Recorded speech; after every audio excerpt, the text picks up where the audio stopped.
Okay, welcome everyone. We'll call this meeting of December 16th, 2024 to order. And if you would please stand with us for the Pledge of Allegiance. I pledge allegiance to the flag of the United States of America and to the republic for which it stands, one nation, under God, indivisible, with liberty and justice for all.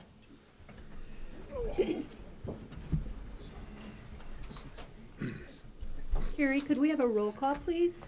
Sure. Councilmember Shippers? Here. Ellenboss? Present. Ingalls? Here. King? Here. Mayor Filkins? Here. And at this time, if someone would entertain a motion to approve the agenda as presented. I make a motion to approve the agenda as presented. Support. Councilmember Ellenboss? Yes. Ingalls? Yes. King? Yes. Shippers? Yes. Mayor Filkins? Yes, motion carries. This time, we'll open the floor for our first public comment. We do ask if you come forward, if you would please state your name and then write your name and address for the clerk. That would be greatly appreciated. And your comments, 3 minutes or less, please.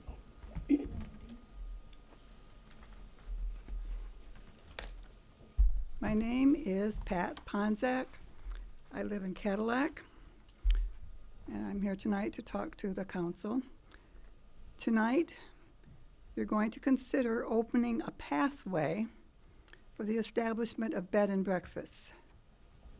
So what are bed and breakfasts? What are the specifications regarding health department standards if they are actually preparing food? Will the fire department check them for fire safety? How many people are to be accommodated? How many bedrooms? What about general cleanliness? Parking? How is it possible to know if the owners are really there every day and every night? That sounds like enforcement issues.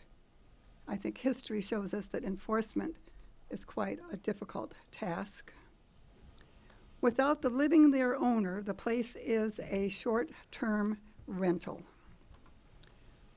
What are the guidelines for bed and breakfast?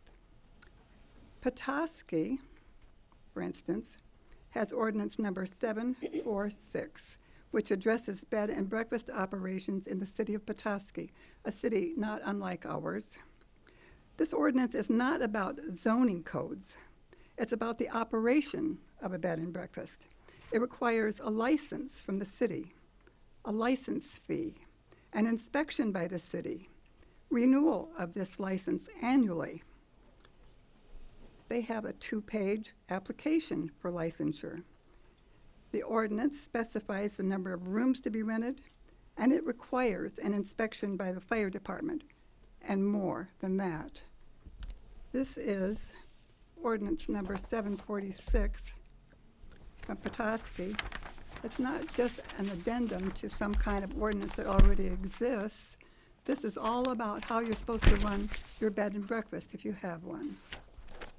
This is the application fee, 2 pages, that has to be renewed annually if you're going to have a bed and breakfast. It's not just something that you just do. There is quite a bit of oversight. I understand that adding a usage to the existing ordinance, which allows bed and breakfast, does not automatically give permission. I get that. I understand it allows for a public hearing for each and every time there's a request. Neighbors can support or oppose.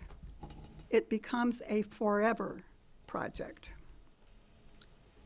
There should be clear specification for what a bed and breakfast is. I don't think we have that. How can you decide where you're going to put something if you don't have any idea even what the something is? Petoskey has an idea. We don't. Thank you, Pat. Your time is up.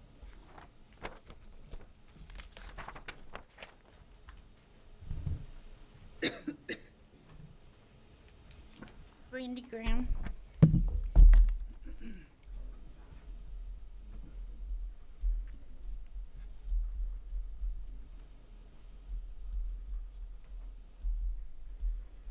Gonna try to say this as fast as I can.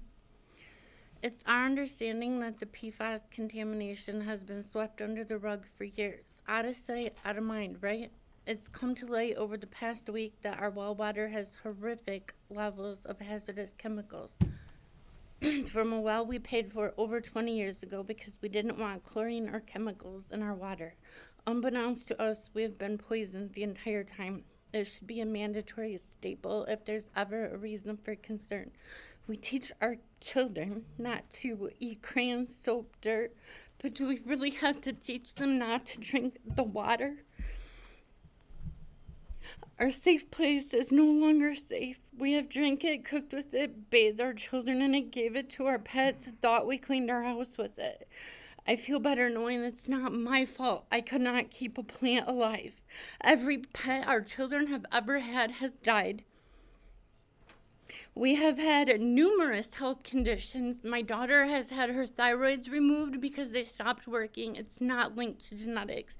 My husband has had massive reoccurring kidney stones with no explanation. The toxicologist told me there's no way to prove a health condition based on your blood levels. I call bullshit.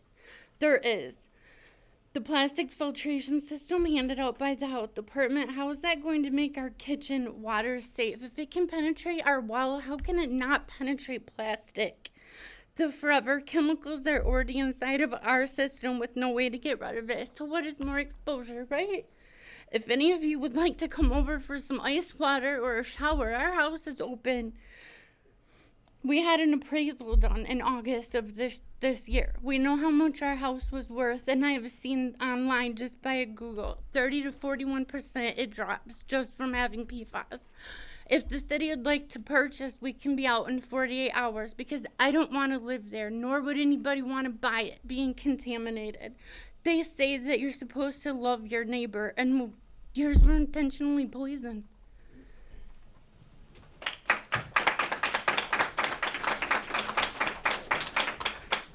Hello, Audrey Wood. Due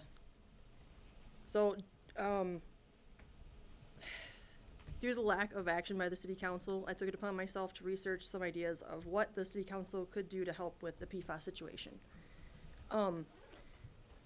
Make a coalition with the Health Department, local doctors' offices, the hospital, and the LDFA board to address PFAS situation with the community. A website could be helpful to help keep people informed of the goings-on and what actions can be taken, either by individual community members or business or for tourists. Form a group with members from the community, with city council members involved to help spread awareness and educate our community. Create ordinances or whatever to limit what products can or can't be used due to PFAS being ingredients.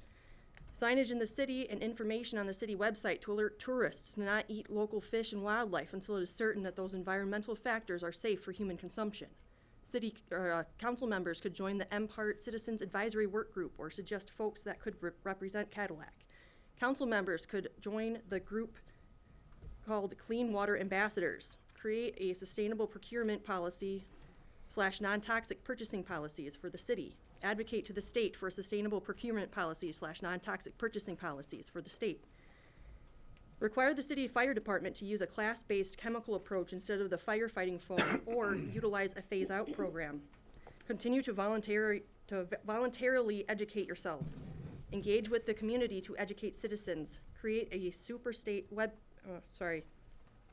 don't know what I was saying there, but I mistyped. Create a web page linked to the city website with easy-to-find resources and regular updates on how things are progressing, recent findings, test results, all condensed with links to Eagle, MPART, and our health department websites.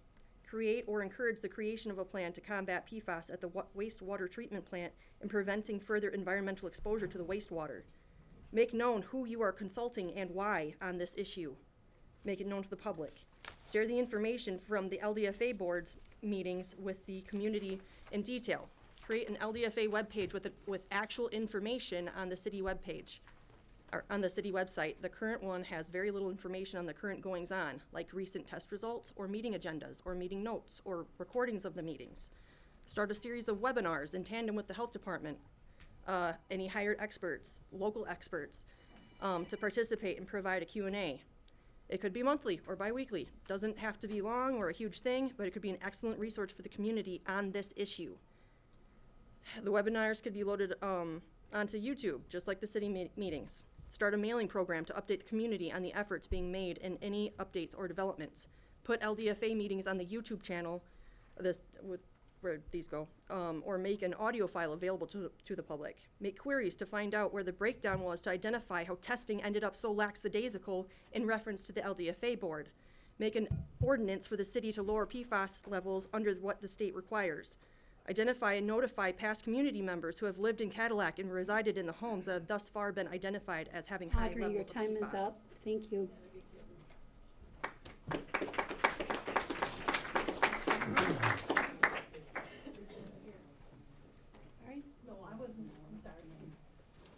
Hi, Andrea Lilly. So I'm gonna keep going from what she said. Cut PFAS from being ingredients and products used by citywide custodial contracts. Post advisories identifying that well drinking water in the city of Cadillac should be avoided. Those advisories could be physical or on the city website. Start a coalition for PFAS-free environment / protecting the city's natural resources and those of the surrounding area or of the surrounding communities. So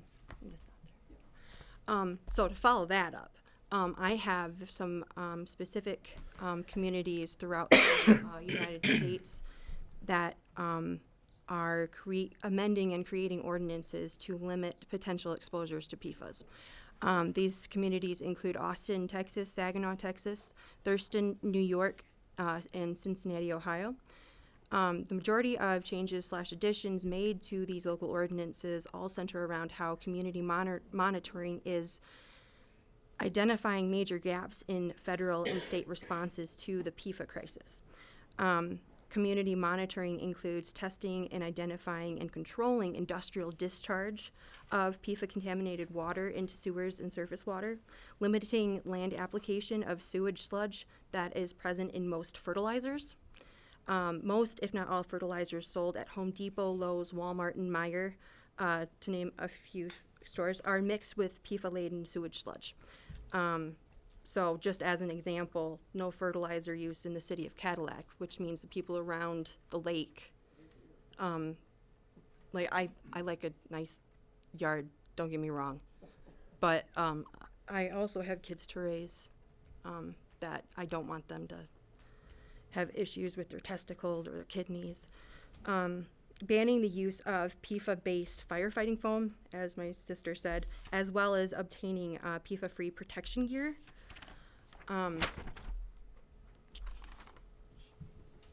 Encouraging and providing any community-based monitoring ordinances and making the data available to the public is the least that we can do.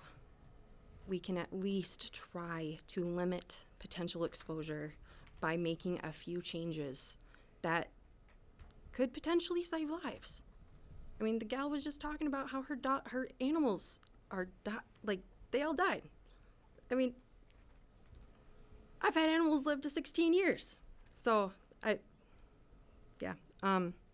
Saginaw, Texas has amended an ordinance to implement regulations to reduce or eliminate PFAS compounds discharged into wastewater, which also includes monitoring waste trucked out of the city.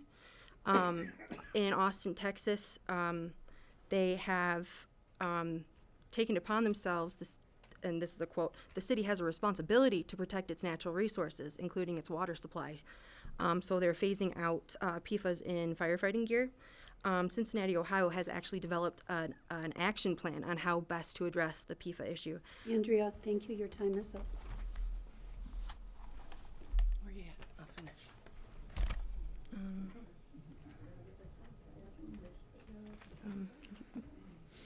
Yeah, just Cincinnati, Ohio. Okay. Jan Wood.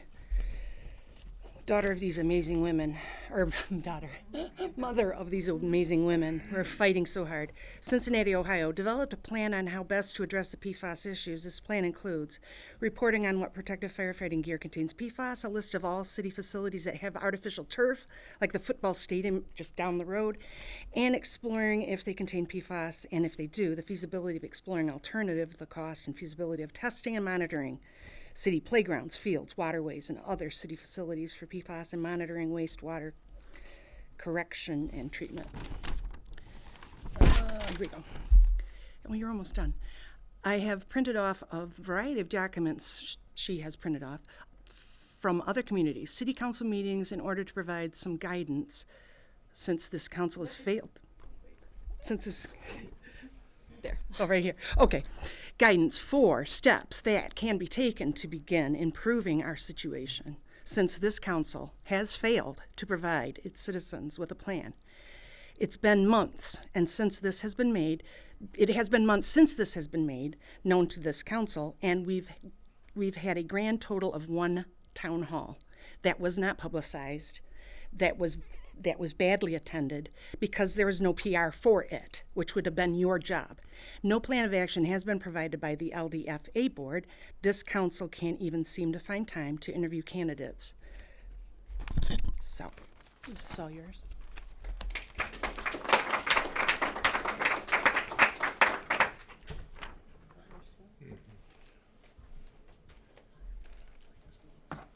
If you're interested, this is the stuff I printed off if you want it.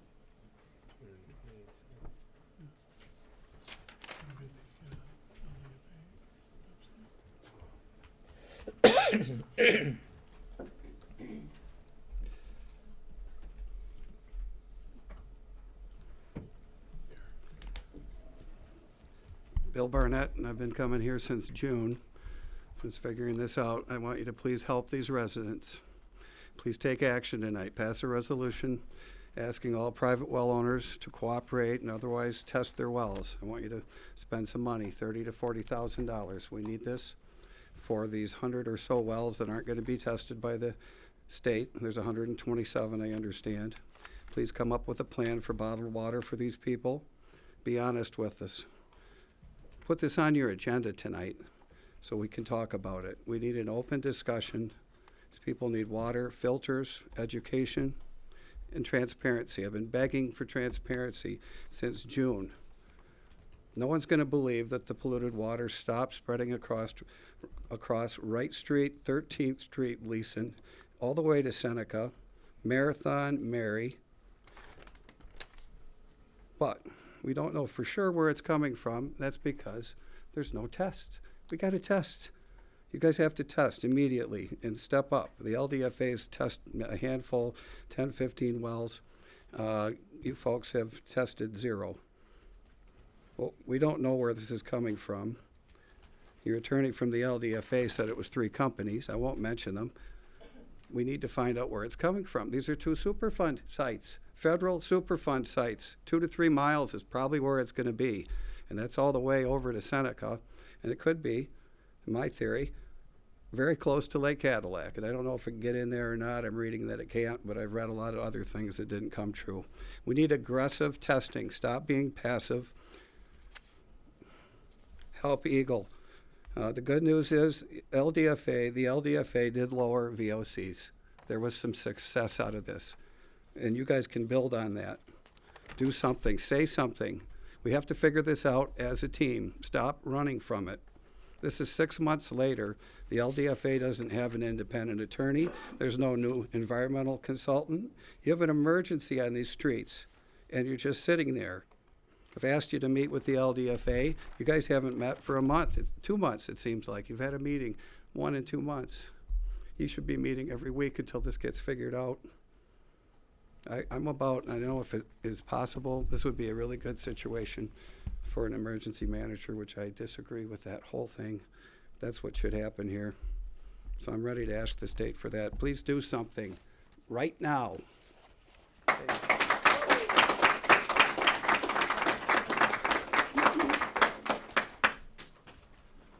Yeah, Bruce Loper.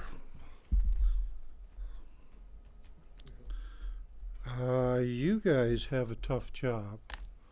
Okay, I can see you've got a couple of major decisions coming up here.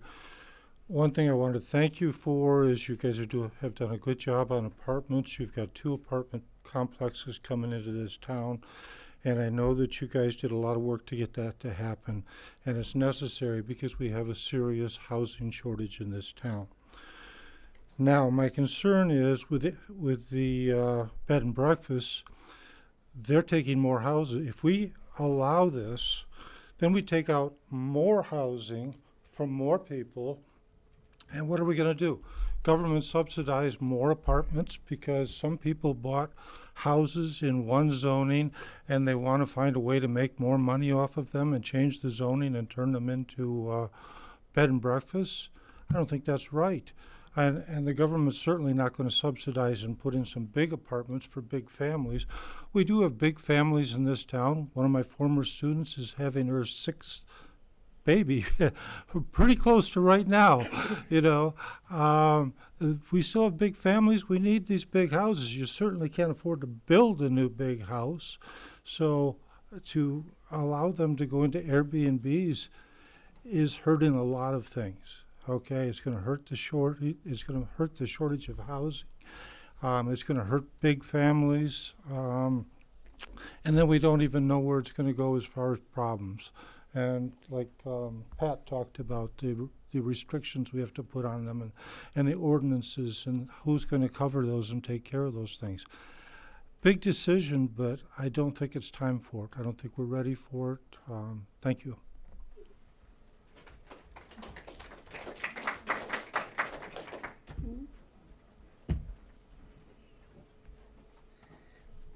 Hi, my name is Alicia Hose. Oh, I better sign in. So I've been one of the ones that have tested extremely positive over there on Marathon Drive. Upsetting the fact that nobody told me. I had to find it in the newspaper, and that's how I figured out it was my home. So I had to call around and make all the connections to figure out what to do for Thanksgiving dinner to make dinner with bottled water.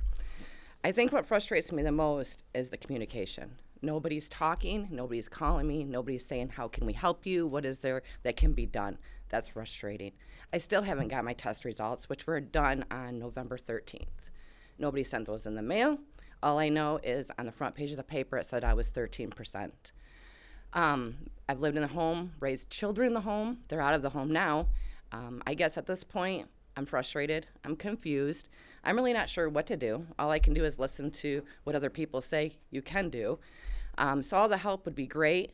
Nobody reached out to me to ask me if I needed bottled water or any type of assistance. So that's frustrating in itself. Try to cook Thanksgiving dinner for a large family with bottled water. So I guess I just ask that you guys please help us if there is anything that you can do. Or again, I don't know at this point. At this point, I'm to the point I'm just going to get a filtration system for my whole house. I did get a filtration system for one of my faucets in my kitchen, which I don't believe is going to be good enough. So at this point, I'm going to look for a larger filtration system, I hope, after further research. So any assistance would be great, and hopefully we can stop this and find it or figure something out, because that's why I don't even want to go to municipal water at this point, because who's to say it can't get into that? Because nobody said that it could. Everybody said it couldn't get into mine, which I'm south, and it is actually supposed to just be going north. So that's frustrating in itself. Thank you.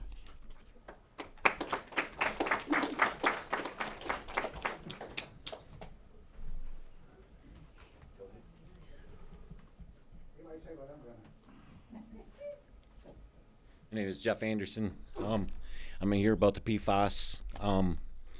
Bill Barnett's right. This has been going on for 6 months, and we haven't heard out of any of you guys what's going on. You guys are lazy. I can't believe you guys are doing all this. Marcus, you ain't talked to me once since this is going on.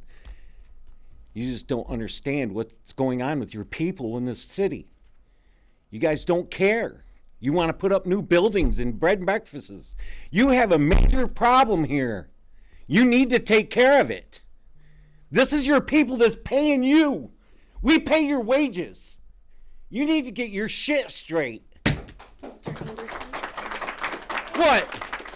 You need to get your shit straight too, lady. You need to control yourself. Yeah, I am controlling myself. I'm not over there beating you over the head. You guys have done nothing for us. Nothing at all. Jeff come out, they hooked me up to city water.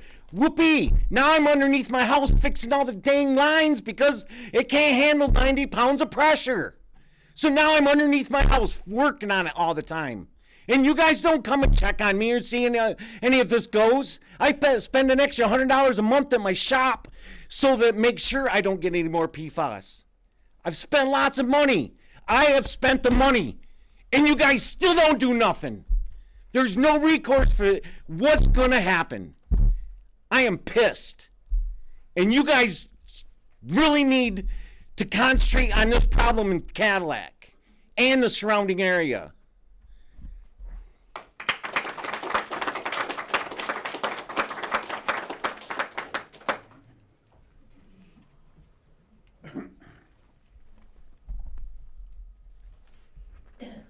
That's not what I was going to say. I'm Andy Van Alst. Now I can't think. We were talking at the planning board meeting, and it got sent back again for second time or whatever. And Carla, you were circling the target, man. You were right on top of it. You're going, what about reinstating the existing use instead of changing everything? You know, myself, I don't like the idea of a short-term rental really anywhere but TS1, TS2, B1, and B2, like the memorandum from October of 21 said. And that even says bed and breakfast right in it, establishes. It referred to them. So every time I look at that, you go, wow, there's something I didn't see before.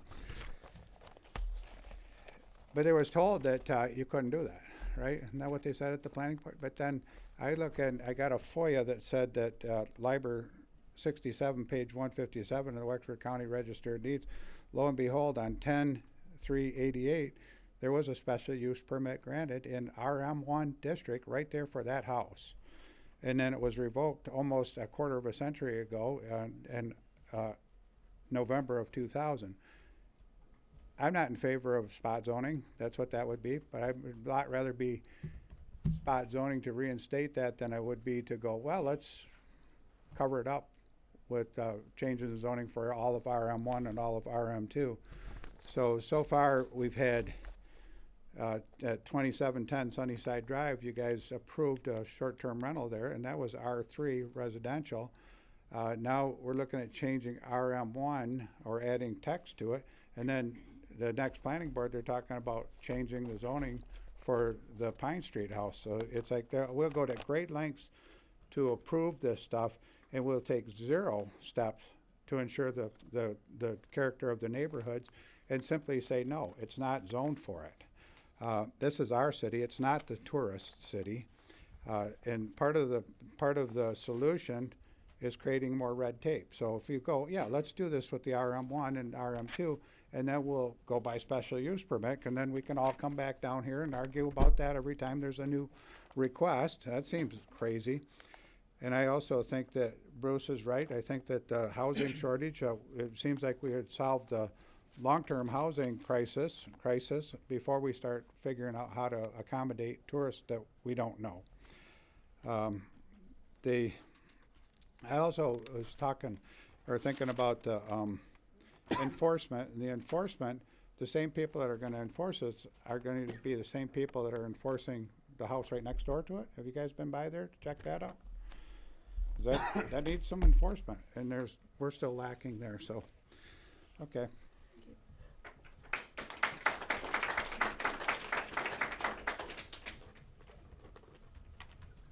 Good evening. I'm Steve Pivarski.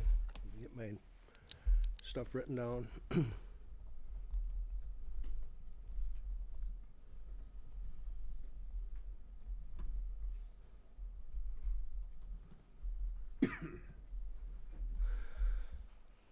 So I have a couple points. One on the PFAS. Seems to me that you should be monitoring everybody on a regular basis, maybe once a month. You got children growing up in these homes. You got damage that's going to occur to these kids if we don't get this taken care of. And I think that all homes in the city If they can't come clean on their tests, need to all be hooked up immediately to the city water supply and keep it monitored like it should be. I also have a solution. You have the problem with the bed and breakfasts, and you have a problem with short-term rentals, and your hotels and your restaurants also have a problem. You could take care of all of those one fell swoop. Quit talking about B&Bs, quit talking about short-term rentals. Let those be houses people can live in who need a place to live instead of living in a cardboard box or a tent. And give them a $150 sleeping bag and tell them that's just to stay warm for the night. Also the same action will take care of the restaurants and the motels who desperately need the business before we lose more of them. Thank you.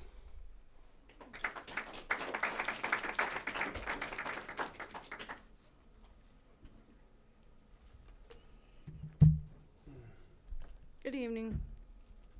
Becky Anderson. You remember us? We're patient zero. PFOS. Wonderful thing.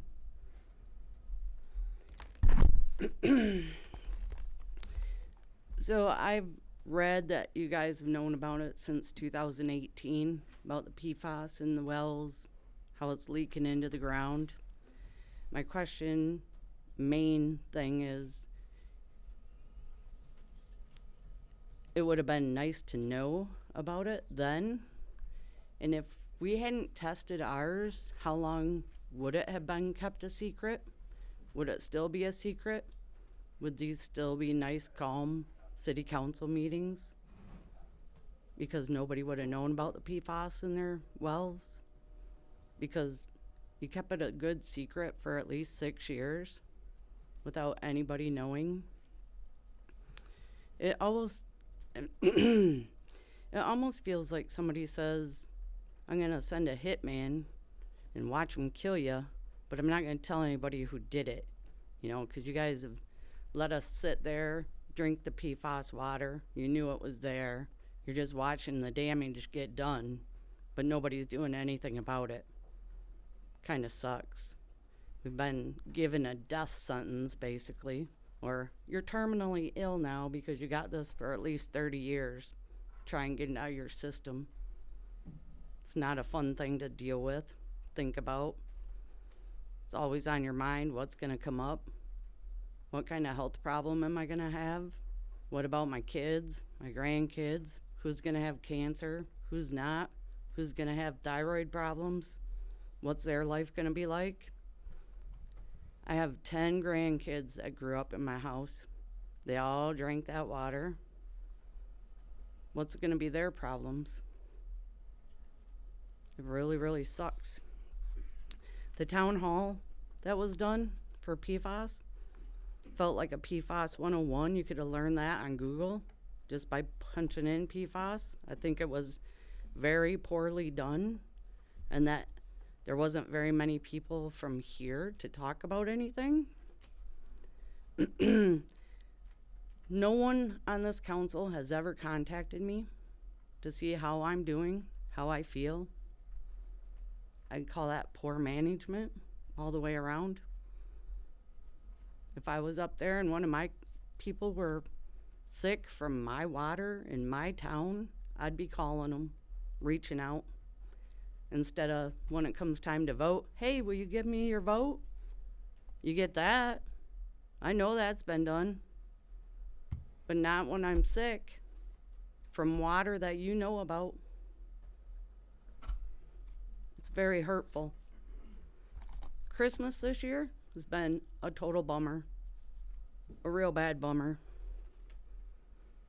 JT and I both had our blood serum tested. Becky, I'm sorry, your time is Oh, I know. So, listen, I've been waiting for this comment because you don't abide by any of the rules of anything. Your time is up. I don't care. So my blood serum was a 2.4 and JT's was a 5.8, everybody. So that's adverse health effects from this PFOS. No, I'm not stopping. You don't follow your rules, I'm not following them either. Bang your little hammer all you want. And Marcus, if my employee come to me and said, I want a raise without an evaluation, I would have said, hit the door. I gotta go. We need 7 and 4 and 9 and 10. Thank you, sir. Thank you. Thank you.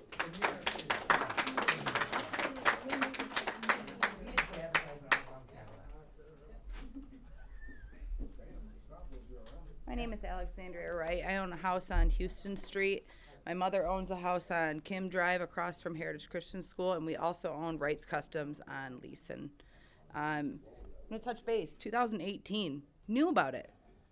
What happened? Why are we just finding out in the last 6 months?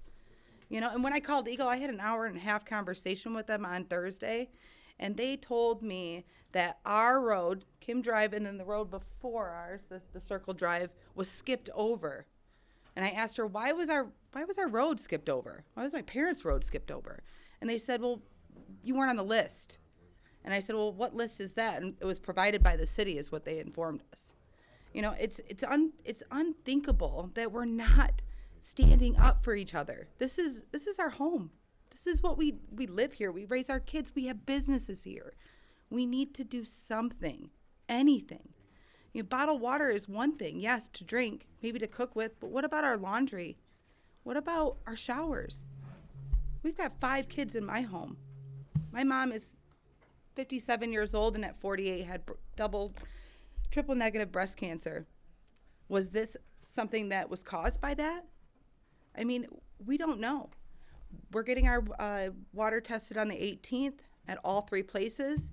It'll take 4 to 6 weeks to get those results back. And on top of it, we're calling the insurance company to get the blood drawn so we can get our levels. But something needs to be done, and I'd appreciate it if you guys take this into consideration. Thank you.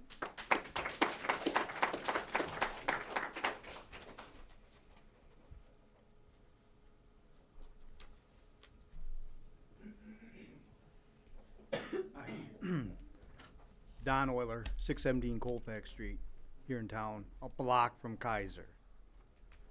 I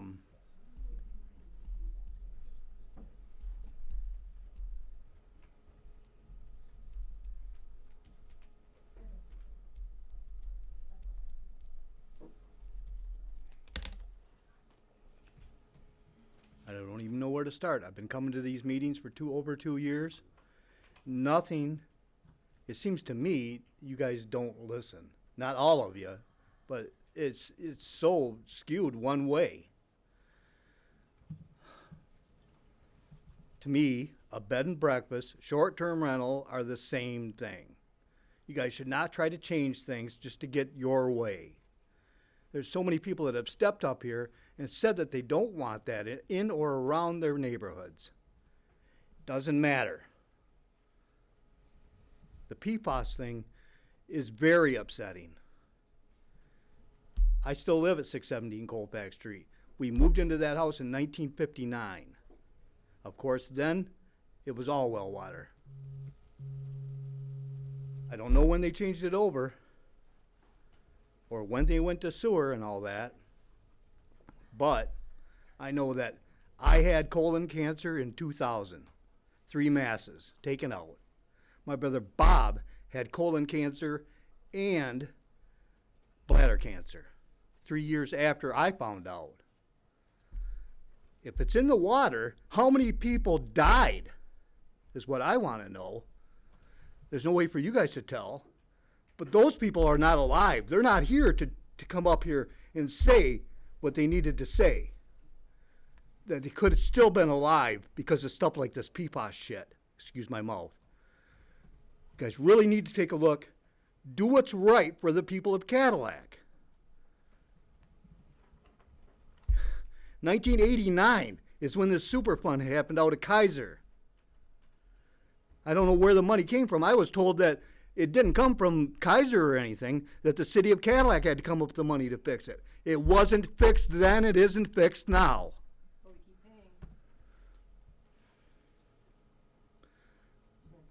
save some lives. Do what's right. Because we all got to go to bed tonight. And we'll all say prayers for each other to stay through this together.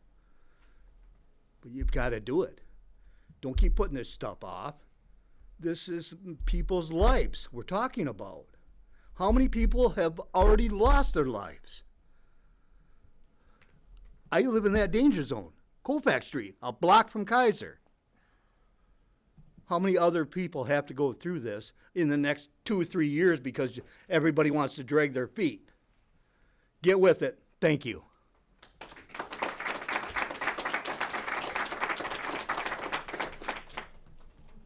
I'm Heather Kraszewski. I live in North Park over in Herring Township, and my water is contaminated.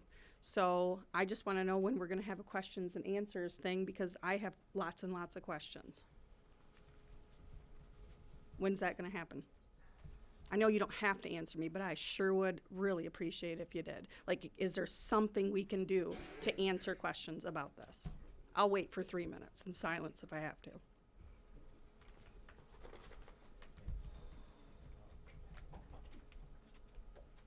We all want to know what is going on, or if you're even working with Herring Township, because now that we know what's in their water, I mean, they just got a grant to fix the wells, but that's about a year out. So for another year, our water is contaminated.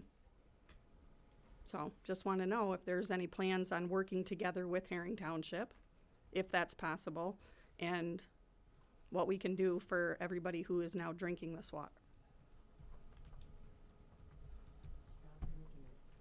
Well, I am. I did, but that's the other thing. I mean, we all know. We don't converse during public comment. Right. But what we do is at the end of the meeting during good of the order, if there's things that we can answer, that's Okay. when we'll answer Okay, them. so that is my question then, and I hope somebody answers it. If there's any type of plan to have a discussion, because a one-sided conversation is not productive. So, I mean, the other thing that this is going to cause a problem for us is all of us people who are now drinking tons of bottled water and emptying Walmart and Meijer shelves. All those bottles are now going to go into our landfill. We already have problems with our landfill. So this is a huge, huge issue. And we need to be maybe getting glass containers or reusable containers to people. We need to be getting filters that aren't two-stage, that actually remove PFOAs or PFAS. So we are all looking for solutions. So if that answer, just when can we maybe expect some conversations about this, a two-way conversation about this? That's my question. So, thank you.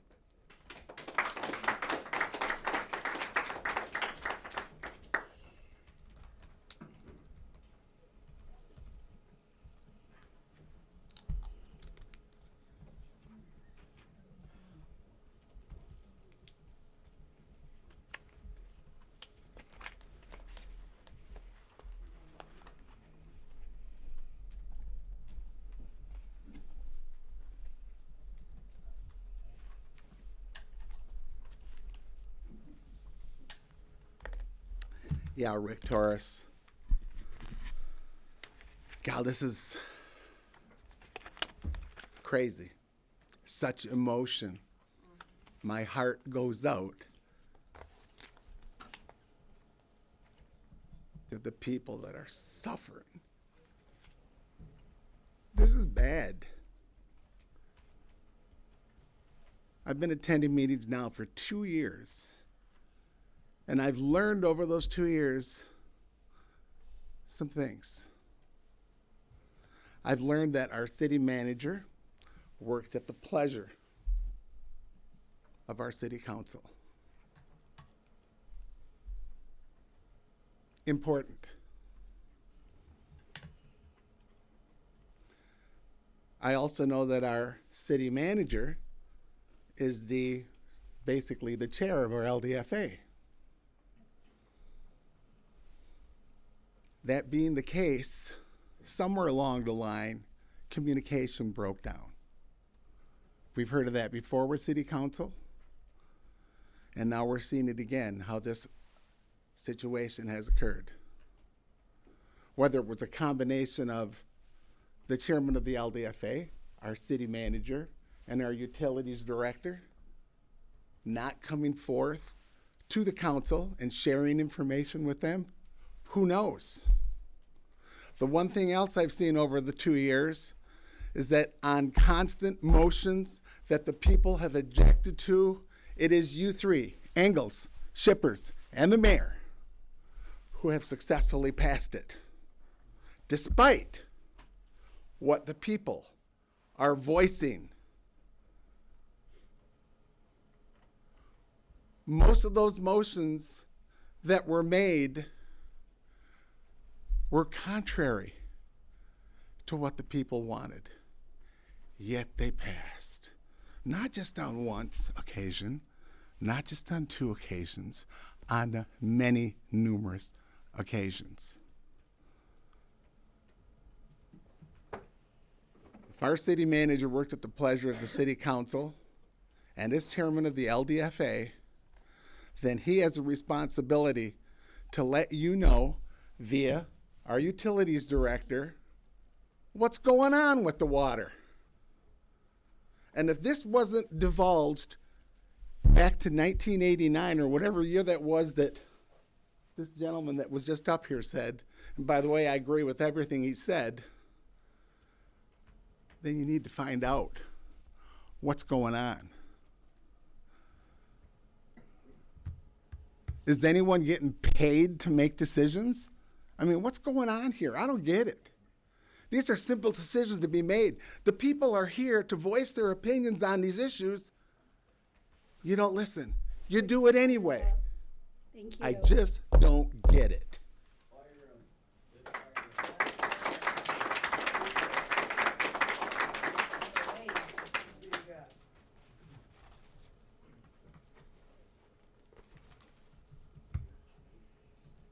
Okay, we'll close public comment. Oh, okay, go ahead, sorry.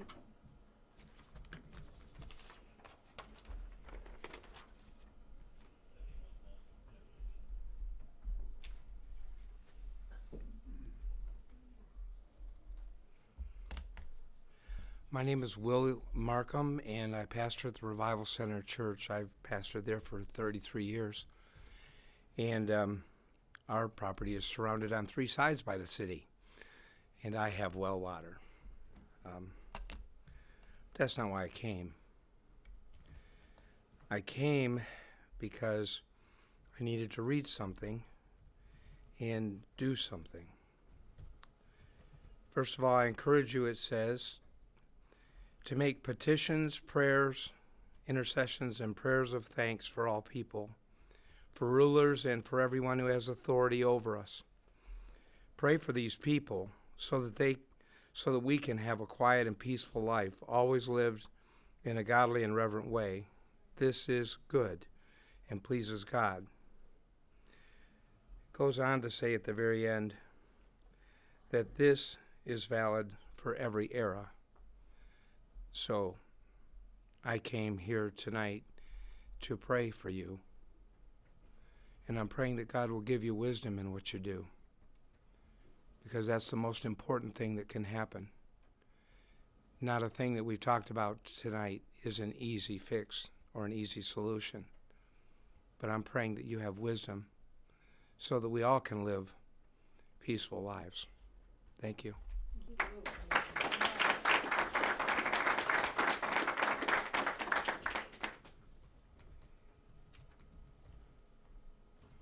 Okay, seeing no one else, we'll close public comment and move to the approval of the consent agenda. This evening, we do have the minutes from the regular meeting that was held on November 18th, 2024.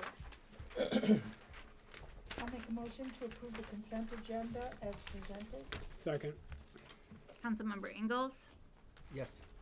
King, Yes. Shippers, Yes. Ellenboss, Yes. Mayor Filkins. Yes, motion carries. And Carrie, we have some appointments this evening. Yes, we have a reappointment to the Cadillac Historic District Commission. Gwen Dubrovic has indicated her interest in being reappointed to serve on the Historic District Commission, and she's been on the Historic District Commission since 2012. I'd make a motion to approve the reappointment of Gwen Dubrovic to the Cadillac Historic Districts Commission for a 3-year term to expire on December 31st, 2027. Support. Councilmember King, Yes. Shippers. Yes. Ellenboss. Yes. Ingalls. Yes. Mayor Filkins. Yes, motion carries. The next one we have is a reappointment to the Cadillac Historic Districts Commission for Mark Schneider. He has indicated his interest in being reappointed to serve on the Historic Districts Commission, and he's been on that commission since 2005. I'd make a motion to approve the reappointment of Mark Snyder to the Cadillac Historic Districts Commission for a 3-year term to expire on December 31st, 2027. Support. Councilmember Shippers. Yes. Ellenboss. Yes. Ingalls. Yes. King. Yes. Mayor Filkins. Yes, motion carries. And the last one we have is a actual appointment of Kevin Dewey to a 4-year term on the Cadillac West Corridor Improvement Authority. He has expressed his interest in serving on this Cadillac West Corridor Improvement Authority for a 4-year term. I'll make a motion to appoint Kevin Dewey to the Cadillac West Corridor Improvement Authority for a 4-year term to expire on December 16th, 2028. Second. Councilmember Ellenboss. Yes. Ingalls. Yes. King. Yes. Shippers. Yes. Mayor Filkins. Yes, motion carries. Then it takes us to the city manager's report this evening. Yes, thank you, Mayor, members of the City Council. Just a couple of items under the section this evening. First item is recommendation regarding bids for the market renovations project. Owen, if you could take us through the summary, I'd appreciate it. Sure. I'll be very brief. Sent out a pretty lengthy update a couple weeks ago and put a lot of information in there as well as in the packet for tonight. The bottom line is we were able to get MEDC finally to approve the bidding process. We received 3 bids for the project. Orshall Construction from Cadillac was the low bid at $957,000. This was a little bit more than we had appropriated for the project. So we've gone through a pretty lengthy process, cut about $55,000 off of there, and have gotten some hope from the MEDC. We're going to be requesting the additional funds from the grant, but that doesn't happen until January 20, I believe, is the Michigan Strategic Fund meeting. So we won't know that for about a month. In the meantime, they have indicated that we would basically look positive in that request in the eyes of the Michigan Strategic Fund if we maintained our match percentage of 13%. And so we're going to recommend that as well, and that's part of a budget amendment later in the agenda. The recommendation here is to approve the contract with Orshall Construction in the amount of $902,377. Funds are and will be available in the Market Capital Projects Fund. And again, if that vote in January doesn't go our way, we'll be back in front of you with what the options would be at that time. Right now, in conjunction with our architect and engineer and the project team at the MEDC, it's been determined really that we've been able to find basically some value engineering options that really haven't altered the scope of what we're able to do with the project. So we feel very positive about that. Still going to be a great project and really enhance the use of that facility without the use of tax dollars. So that's the recommendation. As part of this action, it's just to approve the contract with Orshall Construction in the amount of $902,377. If this turns out okay, Owen, when would construction begin? Yeah, it really would begin right away. We actually have a meeting scheduled for tomorrow, pre-construction meeting for tomorrow. The contract is ready to be signed. Really, the part of the challenge with this is it's a federal funds Davis-Bacon project, so we have to turn some dirt or at least chunk up some asphalt where the bathrooms are going to be within 90 days of the bids, which is about 3 weeks, 3.5, about a month from now. Any idea about the length of construction? Yeah, so we're still really gonna try hard to get it done by Memorial Day. Okay. Is still the plan. So it doesn't impact any usage of the market? Yeah, it'll probably impact some of the early markets, but when it really, and other usage, when it really hits during the summer, we're hoping that it'll be done or substantially complete by then. Thank you. Still a plug and play system in terms of the sides. Right. Yep. Any other questions? And part of that will be the new doors, right? Yeah, for sure. Glass front, permanent glass front on both ends, glass front garage doors on both sides. Is there anything other than glass? We've talked about this, haven't we? Yeah, hopefully we have we have the cameras installed, so at least we catch a few, I guess. Maybe Crime that'll stoppers. deter future. Okay. I'm not keen on that, but we gotta do something with it. Thank you. Yep.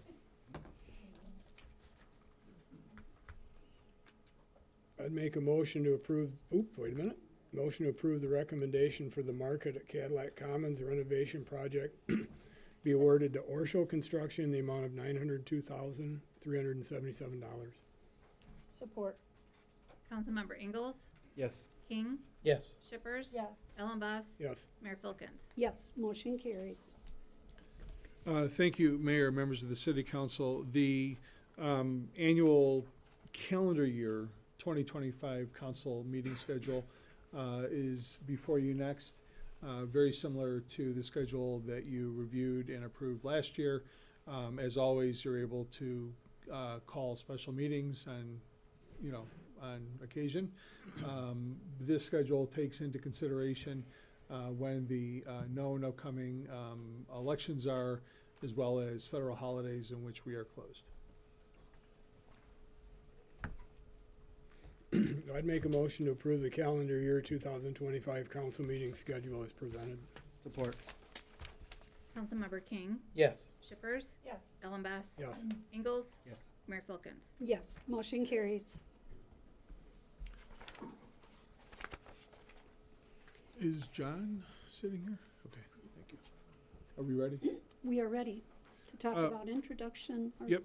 to adopt a resolution. Yes, thank you. Mayor, members of this City Council, the next item is a request regarding the adoption of a resolution that introduces an ordinance vacating a portion of West Nelson Street. That vacation does preserve a public utility easement, and this request does set a public hearing for January 21st, 2025.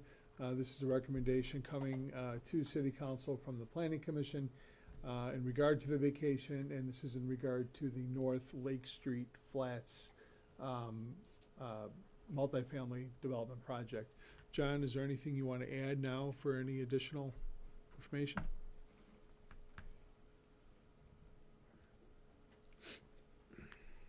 He might be walking out. What? I'm teasing. I said he might be walking out. Yeah. No. Good evening. With respect to this easement, the Nelson Street right-of-way is a remnant of what used to be a paper right-of-way that went from Lake Street all the way out to Mitchell Street. But at some point in the past, probably even prior to the G&D going in there, they negotiated the vacation of the easement across the G&D property. Used to be the automotive dealer that was at that location. And it really left just a very small section of Nelson Street left that was coming off of Lake Street. There will not be any buildings placed over this, and we will be retaining easement right for the utility. In fact, it'll be used largely like it would have been if it were a street. It is being used as the primary access point to the development. So it's going to be used in much the same way as it was envisioned when it was going to be a street, only it'll be private property, and we'll retain rights for the city to have their utilities run through that easement. That's all. Thank you.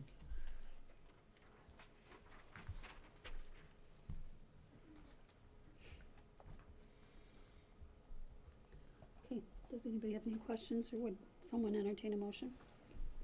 I'll make a motion to adopt a resolution to introduce ordinance vacating a portion of West Nelson Street and reserving a public utility easement in favor of the city of Cadillac and set a public hearing for January 21st, 2025. I'll second.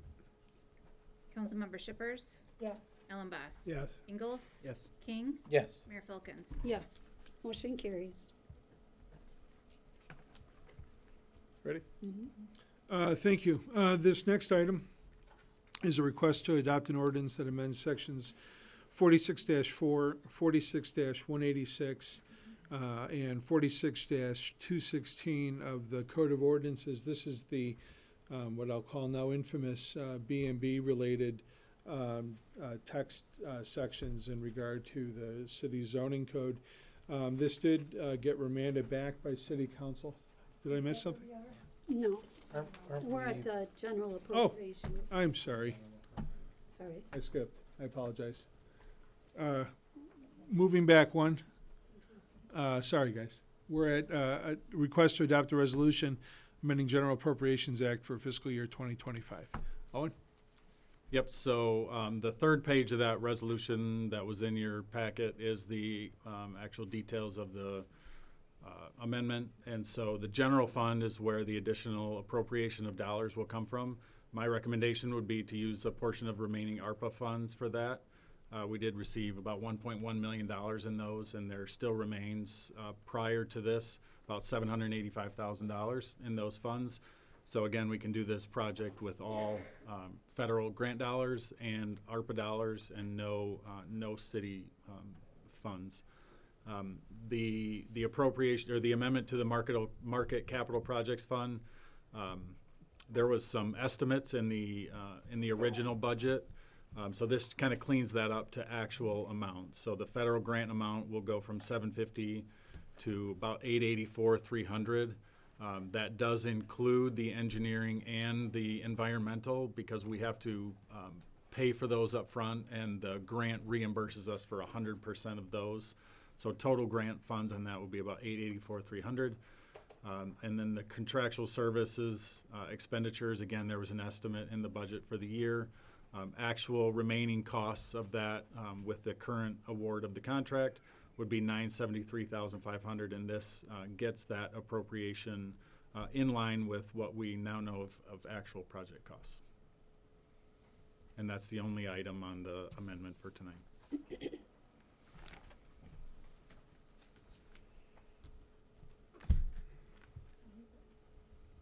I'll make a motion to adopt the resolution amending General Appropriations Act for fiscal year 2025 as presented. Second. Councilmember Ellenboss, Yes. Ingalls, Yes. King, Yes. Shippers, Yes. Mayor Filkins. Yes. Motion carries. Okay. Thank you. Sorry about my eyes skipping there. This is the item that City Council remanded back to the Planning Commission on a few occasions. The Planning Commission did have another conversation and discussion about it at their last meeting.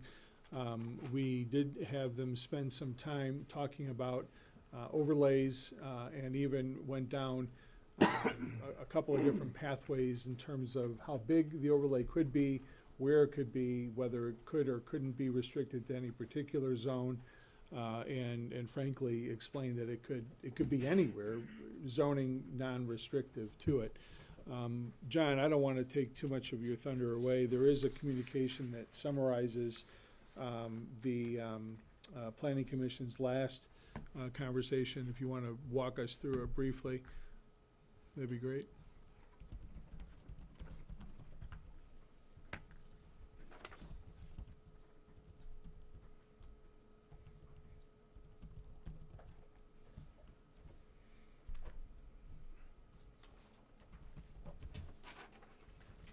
Yes, the Planning Commission did undertake discussion of the overlay.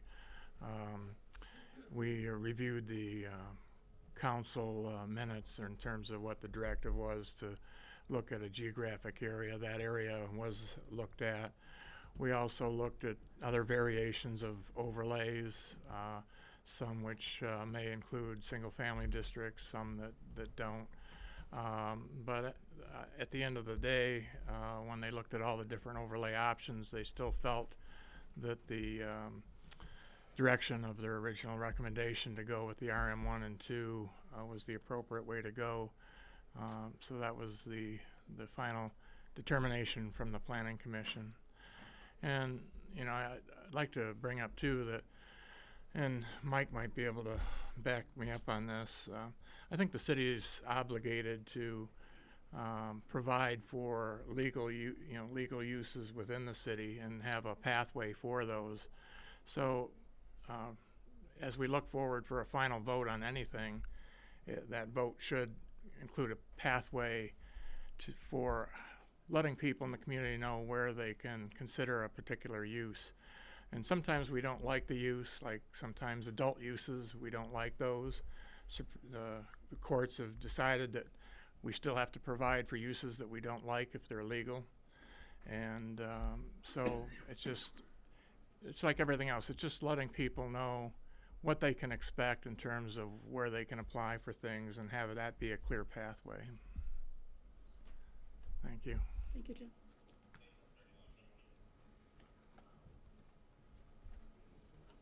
We open to discussion? Yes.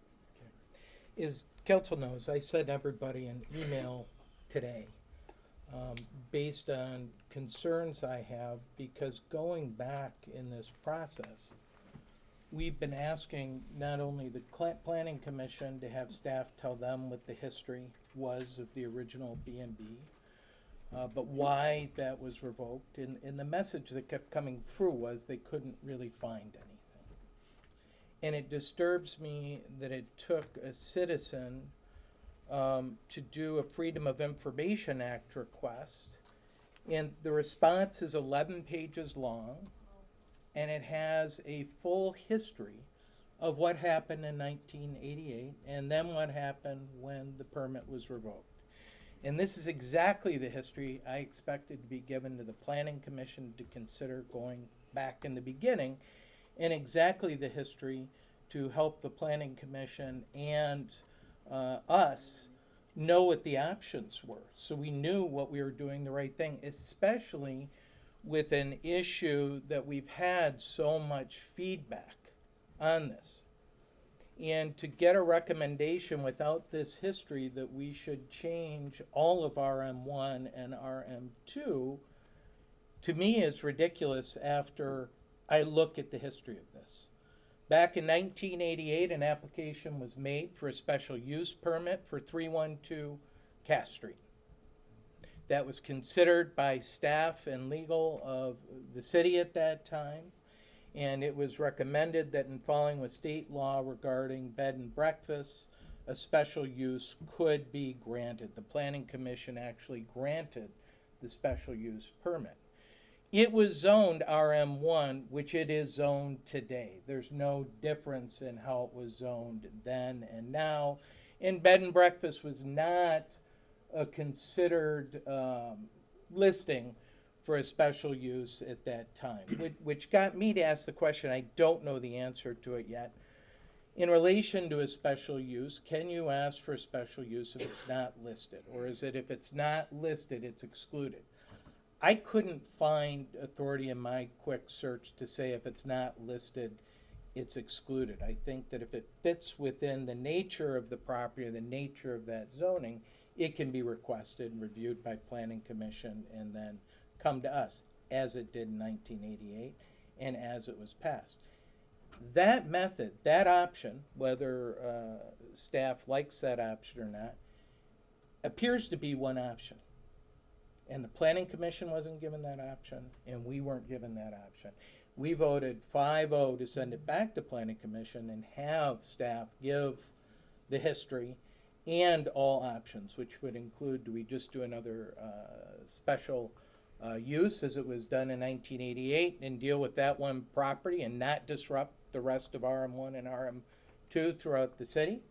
Or do we do an overlay if we think we have to do an overlay that would say just in this RM1 area, we can do the textual change just to add B&B to that area of the RM1 that this is being asked for which the use was approved previously and the use before was seen as conducive. We weren't given that option either, and that bothers me. We have heard through numerous meetings at the Planning Commission and here at Council, the public speak and say, we don't want all of RM1 and RM2 to be affected with this textual change. I did hear staff tell us last time we were here, it'd be too difficult, too much work would have to be done to do a special overlay.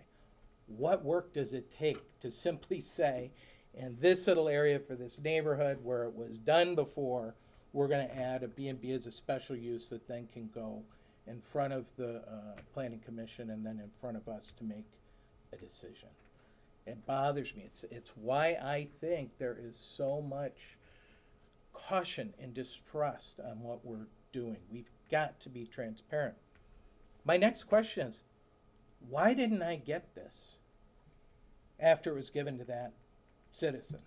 Why didn't all 5 of us get this after it was given to that citizen? Why didn't the Planning Commission get it? Because you know what? The history is clear, guys. It's right here how it was done, and the reason it was revoked, which is contained in these 11 pages, is simply because the owners had changed from the people that had run it as a bed and breakfast, and the new owner who had run it as a bed and breakfast for a period of time was up to have it renewed. And he didn't want to run it anymore. And he didn't want to have to pay for an inspection, which you have to do when you've got there. So it was simply removed or revoked because the business stopped operating. It wasn't because it wasn't part of the nature of that neighborhood. It wasn't part of what was appropriate there. It followed a natural course. Because it wasn't being used, it wasn't going to be inspected, and therefore it was withdrawn, so it wasn't hanging out there, which is the right thing to do. So I'm not sure why we weren't given all that information right from the beginning, but once it was produced, I'm not sure how much clearer we could have been that we wanted this information by voting 5-0 and asking that the history be given to the Planning Commission and then us with all options. So I now know, only through the citizen that did this, that there are 3 options. 1, I think we could consider letting Mr. Ulrich follow the same process that was followed in 1988 and doing a special use request. At that time, they got input from the neighbors who all supported that use. And I'm very comfortable. I know Mr. Homer had said, well, we could, but we might not want to, but maybe. I'm comfortable doing that and not disrupting every resident of the city of Cadillac in RM1 and RM2 who people are screaming, we don't want that sweeping change. So I think that's option 1. Option 2, I believe, is a motion could be made that says let's do a special overlay district, which would be just Cass Street, that portion that Mr. Ulrich's home's on, and down, I think I put it as Park Street, which is RM1, not touching any other portion, that's all RM1, and say that overlay will only be to add the textual change for B&B as a special use. If we later on decide that with housing or everything else that we need to do more, we're free to do more. We can always do that. However, we've heard clearly that is not what the public wants. And we've also heard clearly that a lot of the public is saying, don't change all of RM1, RM2, isn't necessarily against the project of Mr. Ulrich because everyone's kind of recognized that that's what that was. And we now know in the history that it wasn't taken away because it wasn't appropriate for that area. It was taken away because the owner and operator of the B&B at the time stopped operating it and said, I don't want to pay for an inspection. All of the things that Mr. Ulrich's saying, if this is approved through a special use permit, I'm willing to follow all the direction. So that's my discussion. I would say, and I'll just give my opinion, there is no way I would vote to change RM1 and RM2 to achieve this goal. I would absolutely entertain doing something like, let's just say, go ahead and apply for the special use, just as it had been applied for back in 1988. That gives the least impact on the citizens of Cadillac. We rejected spot zoning for another property, remember, the Pine Street place? And we said that spot zoning is no way to zone. And now are we going to spot zone this? Because that's what that is. Yeah, well, no, I don't, I would disagree with you, That is Councilperson. what- Well, I hear you saying that that's your opinion of what it is. I'm saying, I don't, because this was a special use and would be a special use and would be appropriate in an RM1 situation like this, and it has precedent there, I don't think it's spot zoning. What is spot zoning? Spot zoning is when I say, okay, right on, let's pick, Sunnyside Drive, where you have R1 homes, a whole neighborhood of or R1 homes. And you say, we're gonna pick one home in the middle of it and change the zoning just for that one home. Like the Pine Street house that we rejected. The Pine Street house was a totally different issue, and I don't want us to get confused on that. That zoning, let's do it this way. The RM1 that Mr. Ulrich owns would be an appropriate to have a special use for a bed and breakfast. I believe that can be done without changing the zoning. I am very much opposed to spot zoning, and that's why I rejected it at the Pine Street. Oh, I'm sorry. And that may be something that we just say, Mr. Van Altz has said it all the time, then maybe we just have to say no. Well, the other thing is, just a minute. The other thing is that, you know, we're saying the people have spoken, and I have heard these folks that are here come back time and time again and tell us, and yes, I hear you. I have also heard from dozens of, there are 11,000 people in this community. And not everybody comes to the meetings, but I have heard from people that they think this is a great idea. Multiple people who have seen me out in the grocery store, who have seen me in other places, and have brought that to me. So the reason people don't show up to meetings is people show up to meetings when they're against things. It's part of the whole this whole negative psychology. People don't always show up when they're in favor of something, but they do call and tell you. So I don't think saying that the people have spoken is accurate. The people are speaking, and I understand that this group of people, you know, it's 5, 6, 7, sometimes more. There are people in this room right now that are not here for this issue. And you know, there are more people that we represent, and we have to represent everybody. So, I would also just like to add that, you know, this document from 1988 that was uncovered, I believe that I heard at every one of the Planning Commission meetings what the history of the prior use of that B&B was. I mean, what the history was, why it went away, not because of anything bad. It was shared that it went away because the person that was running it didn't want to run it anymore. So I disagree with the fact that we didn't know the history of that property.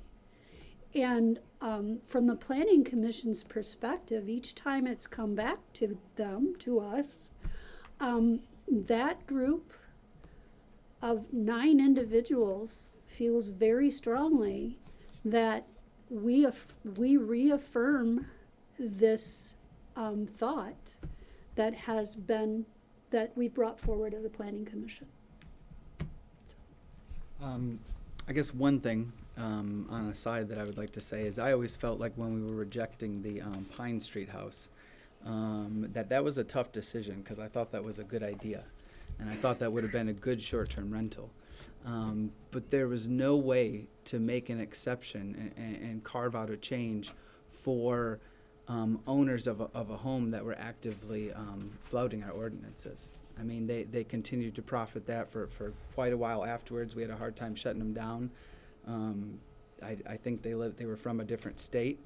And, you know, when that came, I think at first glance, I thought that was going to be a great thing. And after a short while of thinking about it, I know the Planning Commission also said it was a good idea. But by the time it got here, I just, you know, I couldn't bring myself to, and I thought that's what we all reasoned, but, you know, I'll speak for myself, that I couldn't bring myself to vote yes on that when they were breaking the rules. With this one, you know, the history, we talked about the history a little bit. You know, it did, I know we were discussing two things at the same time, which was how and if we should allow bed and breakfasts, but also why did this come about, and is there a way to find a narrower solution for the request or issue that came up? I think when you get into the actual special use permit process, stuff like that becomes a lot more important. But I had heard the basic story, even with that document. You know, the story really hasn't changed. I think when we sent it back to the Planning Commission, again, I'm going to speak for myself here, I think I was very interested to hear them vet out the idea of an overlay, to see where they would want to extend that, if they thought that was a good idea, an overlay with a special use permit, which would be very restrictive, versus allowing an RM1 and RM2 with a special use permit. But, you know, as I felt, you know, I was also in the middle of conversations, I think, with a lot of people in this community that were against Airbnbs in their neighborhood. And I, you know, I reject the idea that you can't tell the difference between an Airbnb and a bed and breakfast. A bed and breakfast is somebody's home. Andy lives there. Andy's going to be there. This is not the type of operation that was causing the problems we had on the south side of the lake. You know, I watch the Planning Commission meetings. I think the fact that we record them is invaluable to the job that I do. I think it's invaluable to the community. And I agree with their reasoning. They, you know, it fit with the definitions of RM1 and RM2. It's very restrictive. They did not want to encroach on the R3 neighborhoods or the R2 neighborhoods or even the R1s that touch it. Understandably so. At no point, if they had made a suggestion that we go into those neighborhoods, do I think that would have been received well. But the people who signed the petition, I don't think all those people feel the same way about a bed and breakfast, Andy's bed and breakfast, or bed and breakfasts allowed in RM1 and RM2 by special use permit, as they do about the vacation rentals right next to their home. I think one can be a building block of a neighborhood and the other one can't. And the Planning Commission, I think, did a good job. They investigated the idea of an overlay. You know, everybody who hadn't had a chance to be here tonight who still opposes this, you know, I watched those meetings. I saw there was quite a few at the first one. I know people think you bring it up 2 and 3 times, and maybe that's not fair. Maybe people get fatigued. Maybe less people show up. But I watched them show up every time. Nobody got ignored. The delay, I think, was due to the respectfulness I feel about this issue. I understand that the people who were upset about the vacation homes thought that the bed and breakfast was an extension of that. But, you know, in this case, I think our Planning Commission does a good job. I think they dealt with the issue thoroughly. I think they considered the options, and I'm going to support this. So. Well, I'm all in on number 1. That shouldn't surprise anybody, should it? And I'll leave it at that, because we're going to vote on it. Let's get it off the table. Andy's been waiting long enough. Okay. Someone like to make a motion?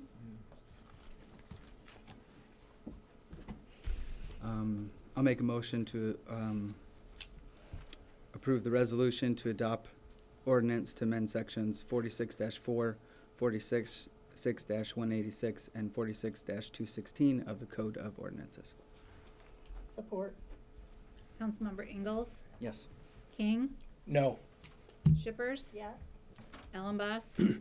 The people have spoken, and it's no. Mayor Filkins? Yes. Motion carries. Okay, thank you. At this time, we'll open the floor for our second public comment this evening. I would ask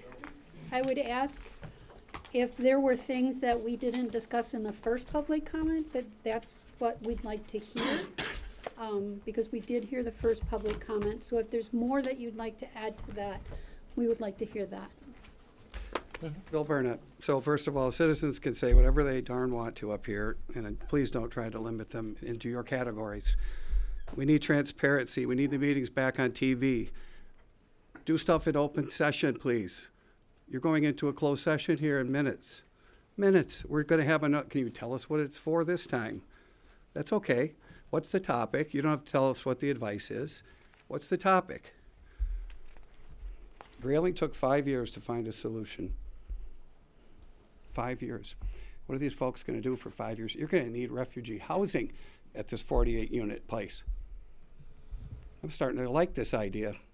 Jam them right in there, because that's how they're getting treated now anyway. Just, give the guy free property. If you're going to do that, go buy him 5 acres somewhere where it fits. 7 acres where it fits. Help him. Help us. Should be meeting weekly, not once every 2 months. You should be meeting with the LDFA. Hear out Brian Warner. He's on a hot track to find a solution. If you would join with him. There's things you can do. There's places that aren't tested yet. And you could make a difference. You can tell people to watch out for their well water. Speak, please. What is the status, I dare say, ask, what is the status of the LDFA appointment? No notice, no communication, no action. Does the statute, it looks like it's changed. The bylaws are a mess, and your website changes. It's not a great confidence builder for somebody who might want to sit on a city board. You haven't answered. I have more questions for an interview for you folks. Is this a city board or not? As the city utilities director said, the city's just a private contractor. I disagree with that, but those kinds of things would give anyone pause to serve. I want to thank Mr. Torres, who at least applied until he found out what was going on and got the bleep out of there. Do something to help these people. Do it in a transparent fashion.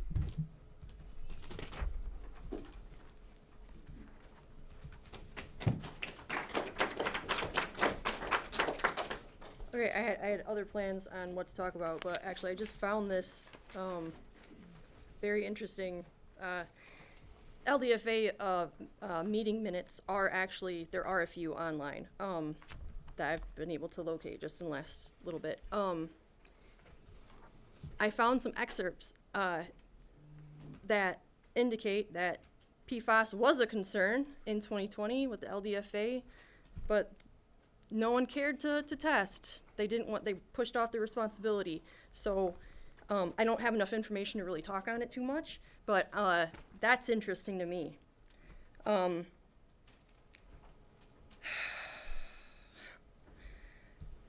My sister spent 8 hours researching, and I spent 6 hours researching on the ideas that we brought and talked about at the last public comment. Just to let you guys know how much time it doesn't take much to get new ideas flowing. Where are the LDFA appointments at? They're not on the agenda. You guys didn't handle it last month. When are you going to? Where in the hell is the oversight for the LDFA board? I do not understand why this man and this man get to attend these meetings and be part of these decision-making opportunities and aren't doing anything with it. Our community is extremely misinformed on a lot of different stuff, and you guys could be changing that, and you're not. Please, create some kind of educational opportunities for us. Something regular, something that people can continue to go to and learn new things month after month after month. The LDFA have gotten extensions on their TIF, the TIF, whatever, the taxes that they take from the city. They were given extensions on those in 21 and in 23. Oversight. Why? Why were extensions made when they were not doing any testing? The different minutes that I read, there's 7 that I've read through. No testing was mentioned having occurred.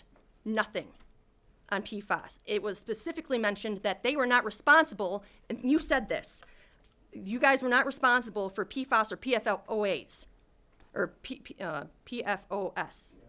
Yes, thank you, sorry.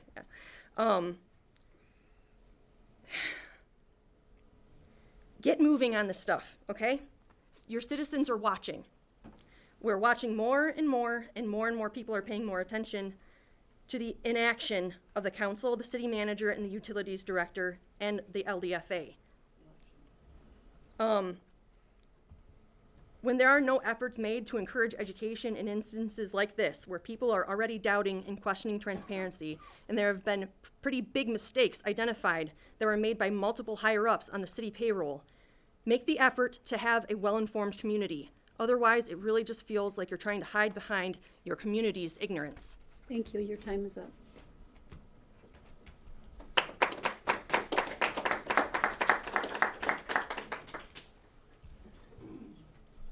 Pat Ponzak again. I think it's a big job to be part of a city council, look after our city that we care about. I'm sorry, but I don't get the same feeling that you care about it. It's a big job. Please do the job.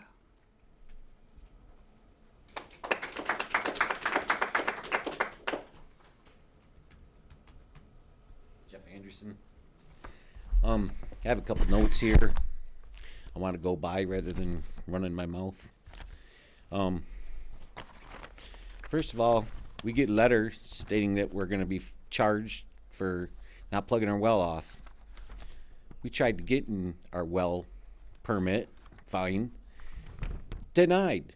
There's no records, does not exist. But yet the city is charging me with this. That's really good. Just make up stuff. I don't have a well, but you're going to charge me with it for not blocking it off? You guys don't make much sense at all. It's pretty ridiculous. I don't know how you guys all work together, but that don't seem fair to me. I just get so upset being up here.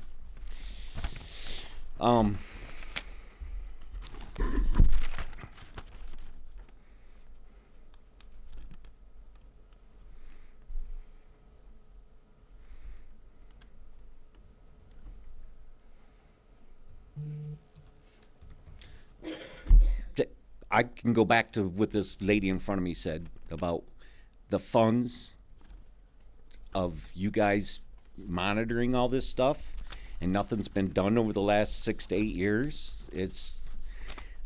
We can't help what happened back then because we weren't notified of any of this. We could have took care of it back then.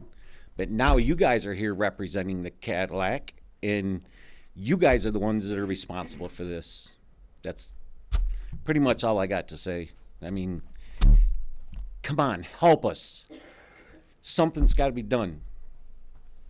I mean, look at my blood level. That's like 25% more availability to me get cancer than anybody else that's on a normal scale. What do I do? Whine and complain? Yep, pretty much. Because you guys haven't given anybody an opportunity to beat this before it happened. And that's what should have happened. Thank you.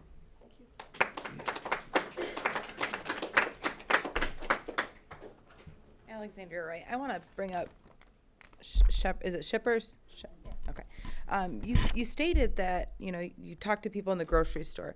If they're for something, then why aren't they here? I mean, it doesn't have to be every time you have a meeting, but they're not here. You have people here standing in front of you that are giving their opinion. what they feel is important for their community. And I feel it's unprofessional, in my opinion, and what I do for a career, it's unprofessional to bring that into a meeting when they're not here or they're not voicing their opinion. And I do want to remind you of the core values that you guys stand for. The RIT, respect, integrity, trust, and excellence. Okay? Do we expect that from our community? Do we expect that from you? Yes. Do we expect that from our children? Yes. So please just do something about this. Take a stand. Let's work together, especially when it comes to building a board, like she said, doing something, researching. It all takes time, and we're all here to do it together.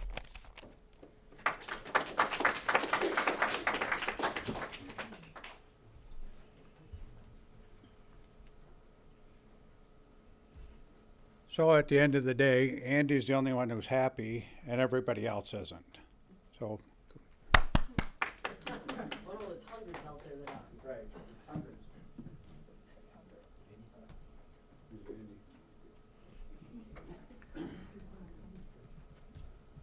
Carol Wolfgram. I have lots of complaints, but I'm not voicing them. But you all have this in front of you. I'd like to remind you what it says. Guiding behavior. We support each other in serving our community. We communicate openly, honestly, respectfully, and directly. We're not getting that at all. We are fully present. We are all accountable. We trust and assume goodness in intentions, which we don't, and we are continuous learners. I think you need to reread this or rewrite it.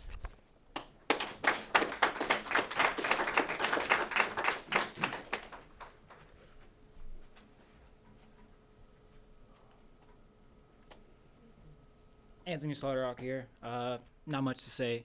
I lived in a town where water was poisoned. People swept it on the rug for the longest possible. I watched the sentences die. Please don't make me do it again.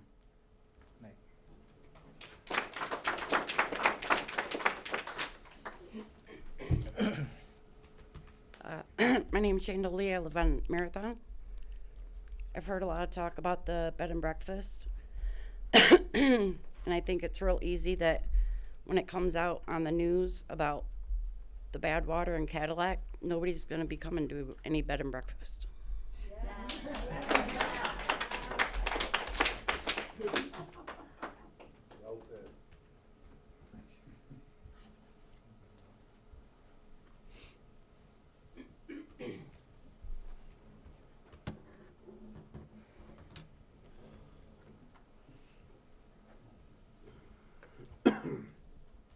I've been trying to calm myself down as I sat there, despite the vote that occurred tonight. I keep saying to myself, what is Christmas? Had a great holiday market. I was troubled at one moment during it this past Saturday when a lady came up to me at the market. She was inquiring about my salsa and our tamales. And then she asked me if I knew where she could get bottled water here in the city. And I looked at her and I said, in surprise, I just told her, I said, I don't know of a place. She goes, well, isn't the city providing those people with tainted water the opportunity to get bottled water from them? Do we have to go out and buy our own water now? And I didn't have an answer for her. This story leads me to what Pastor Markham said. Your jobs aren't easy, never is, being a public servant. And yeah, does integrity matter? You bet it does. Doing the right thing and knowing what is right and doing the right thing is what you got to do. Not doing the right thing is the truest form of cowardice. So I pray for you all during this Christmas season and the birth of our Savior.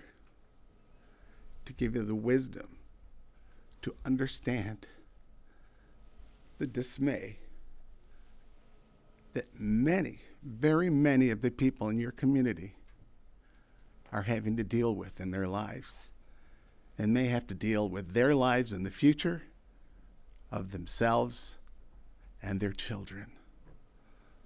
So I pray that that wisdom comes to you during this holiday season and helps you to understand the tremendous and serious issue that we have before us.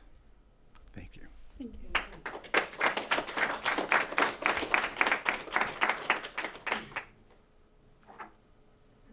This time we'll we will close public comments and move to the good of the order. Should anyone have anything? I can go. Several things. One is, I will say I'm disappointed the vote went the way it did, but options were ignored that would help lessen the impact on all the citizens that have spoken. And there was a decision made to make a universal sweeping change that there were large and loud opinions against. We are not doing our job. These citizens here have told us there's a lack of trust towards us. We as a council, 5 of us, have not acted in response to that because I think that gap grows bigger. And I would say to all of you that are here, this is a call to greater participation. Thank you all for being here and participating and saying what your opinions are. That's what makes a community. That's what makes us stronger. And you know what? Please do fire me if I'm not listening to you. And tell me, call me. Everyone knows here, I will take your calls. I felt horrible when the Andersons said you haven't reached out. And I took that to me. I haven't reached out to you. I apologize. I apologize. I will say as a council, I believe my position right now is I'm trying to learn as much as I can, as quickly as I can. And I have spoken with Mr. Warner, and I've spoken to other people because I think that's our duty, to learn as much about this problem and what possible solutions are so we can fix it and avoid misunderstandings. But if you don't trust us, it's going to be hard to do, and I don't blame you for not trusting us right now. In relation to one of my concerns, we did not have a meeting, our first meeting this month. And that was because we didn't have a quorum. Only the mayor and I were able to attend, and that happens sometimes. But darn it, I got 25 calls from people saying, why was that meeting canceled? We have a duty to transparently say there is no meeting because there's a lack of quorum, okay? Transparency is key. Mr. Barnett talked about we're about to go into closed session. I don't know that we are, because I personally don't feel we've been given a reason that fits within the statute and that we would violate the Closed Meetings Act. We don't have a lawsuit going on right now. We have nothing for any issue that should not be discussed openly with the public. So that is something I feel strongly. In relation to all the other issues that we are going to have to deal with now, I hear Mr. Torres, I hear the Van Alts, I hear the sisters, I hear Mom. We do need to work together. So please, again, I've said it before, stay involved, keep coming up in front of us. A lot of times we can't respond right now, but we can respond after, and you can call us and I can call you back. And I would invite you to do that with all of us. So thank you and Merry Christmas to all.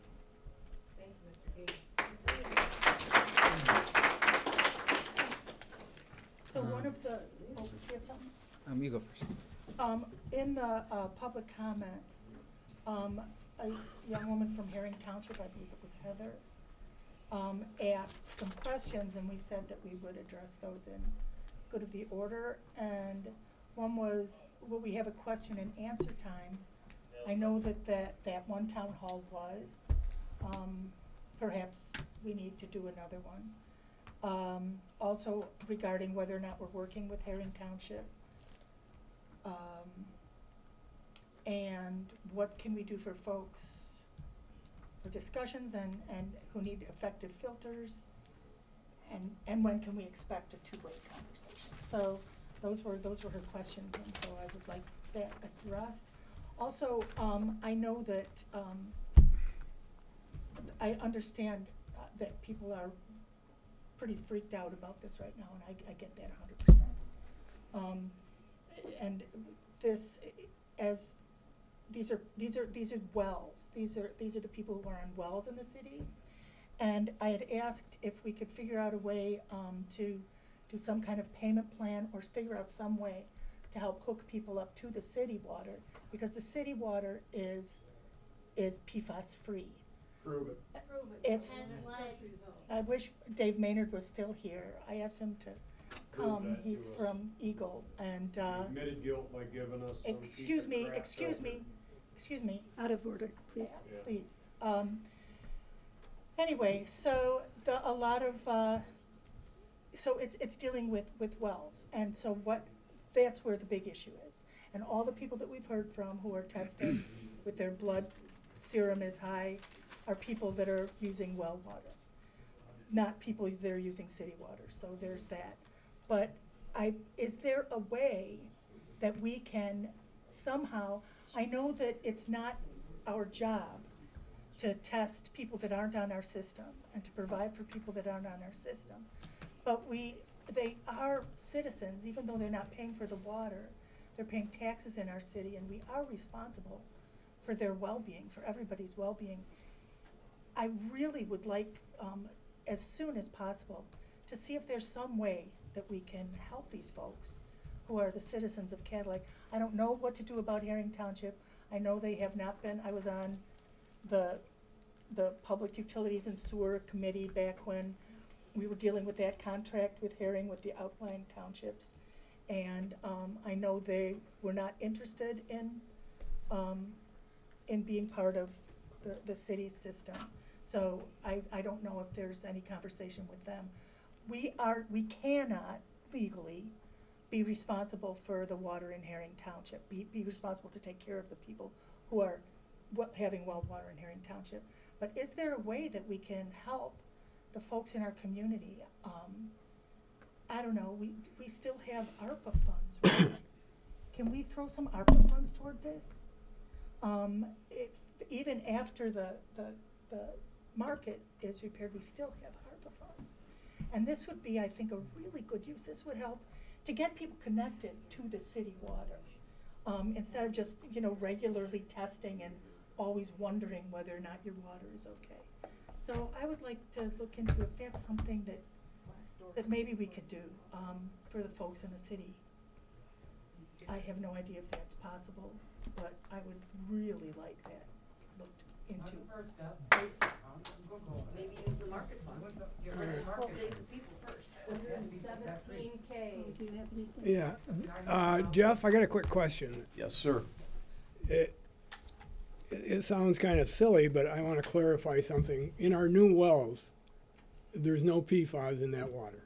We tested it before we put the well field there, yes. And we test them 2 or 3 times each well each year to maintain that, and it's reported to the state of Michigan. We have the Consumer's Confidence Report on the website, which is 23s, because obviously we're still in 24. The 24 Consumer's Confidence Report will be published mid-25, and it's everything we test for is on that. Anything that we have a hit is on that report. And so we are PFAS free at both the Crosby site and at the 44 site. Each one of those sites is able to deliver enough water for the whole city of Cadillac. Okay. So if one of them became contaminated, you could go to the other one and you'd be okay. When that water comes out of those 2 sites, there's nothing added, is there? Chlorine. Chlorine is added. And phosphate. Phosphates, so we don't have the Flint, Michigan scenario. And then chlorine to kill off anything that might get into the system.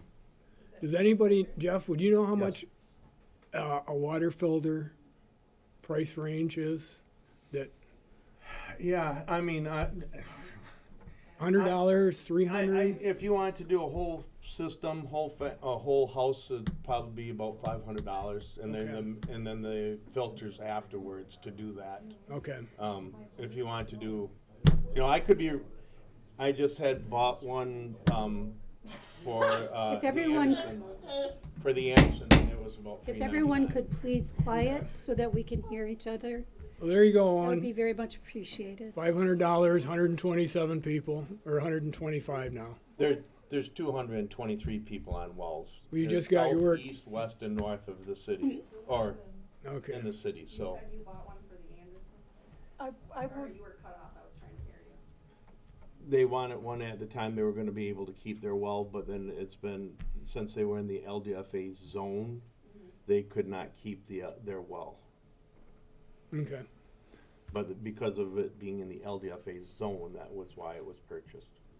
Then Marcus, you're in charge of finding a grant to pay for this. no. What do you mean, no? Well, no, I mean, that was not I We'd don't. love to find a I grant. was not talking about when using ARPA funds for filters. No, I'm not talking I was talking about that. using I just- ARPA funds to help people I don't get care what hooked up funds to you safe use, water. whatever you want. I'm sorry, but I just don't want it You're to the go- man that's gonna Okay. do it. Filters are a Just- fix. Let's hear what Marcus. Lots of great feedback from the public tonight. I'm going to try to provide some clarification, but I will say that a lot of this is very complex, and it has several layers to it. And so what we talk about is this LDFA area. The LDFA area is an area, a geographic area in which there is a Superfund site over it, and there is a TIF, or a tax increment financing assessment, that's in place. Now, the TIF itself is not currently collecting any funds,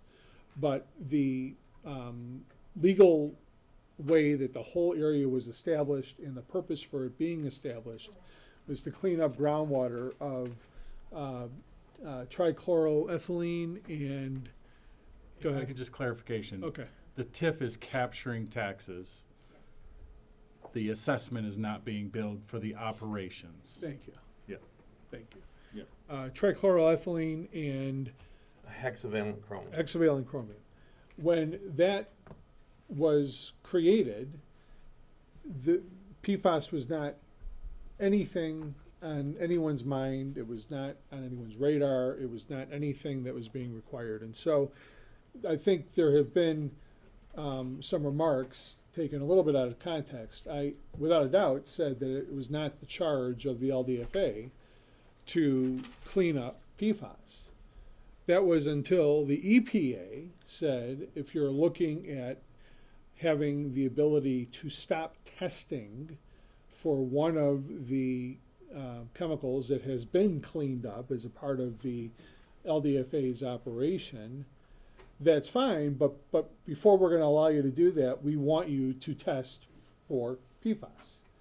So we then collaborated with the state of Michigan, with Eagle, who has come out and is conducting those tests. Now, I am sitting here bewildered as to why people are learning in the newspaper about test results coming from that source versus from the state directly.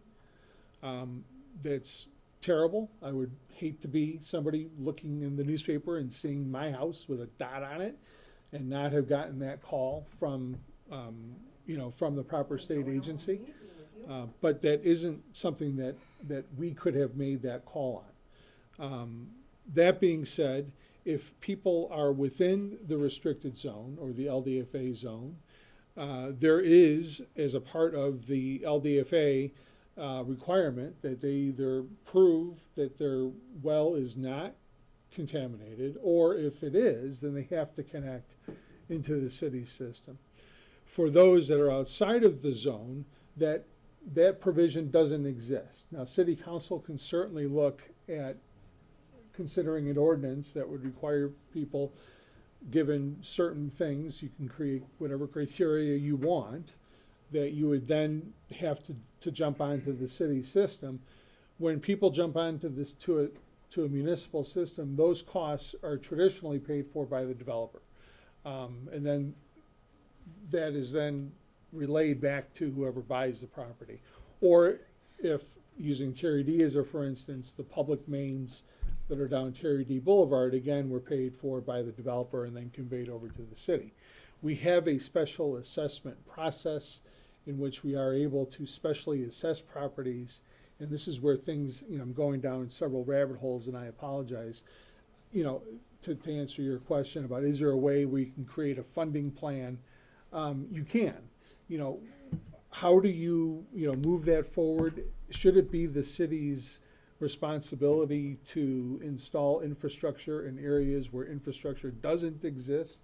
Using Marathon Drive as a for instance, it's still an unpaved road and there still is no public utility infrastructure under the ground. In any other situation, it would be that group of property owners that would be specially assessed to have infrastructure put in place, whether it's utility infrastructure or sidewalk infrastructure, lighting, a road, paved alleyway.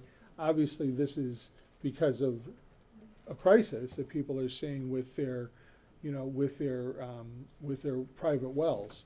State of Michigan is saying that if you have a private well and you're within the study zone, they have created, not the city, but they have created a study zone, and your well comes back as being one that has a certain level of PFAS in it. I believe, and Jeff, correct me if I'm wrong, the next step is you go to the health department? I think they give them contact information Right. for the health department, or the health department contacts them. I'm not sure how it's working. No, Okay. the health department will provide us with the filtration system once we've been tested, the community wells have been tested, and we are in fact have a specific rating of PFAS.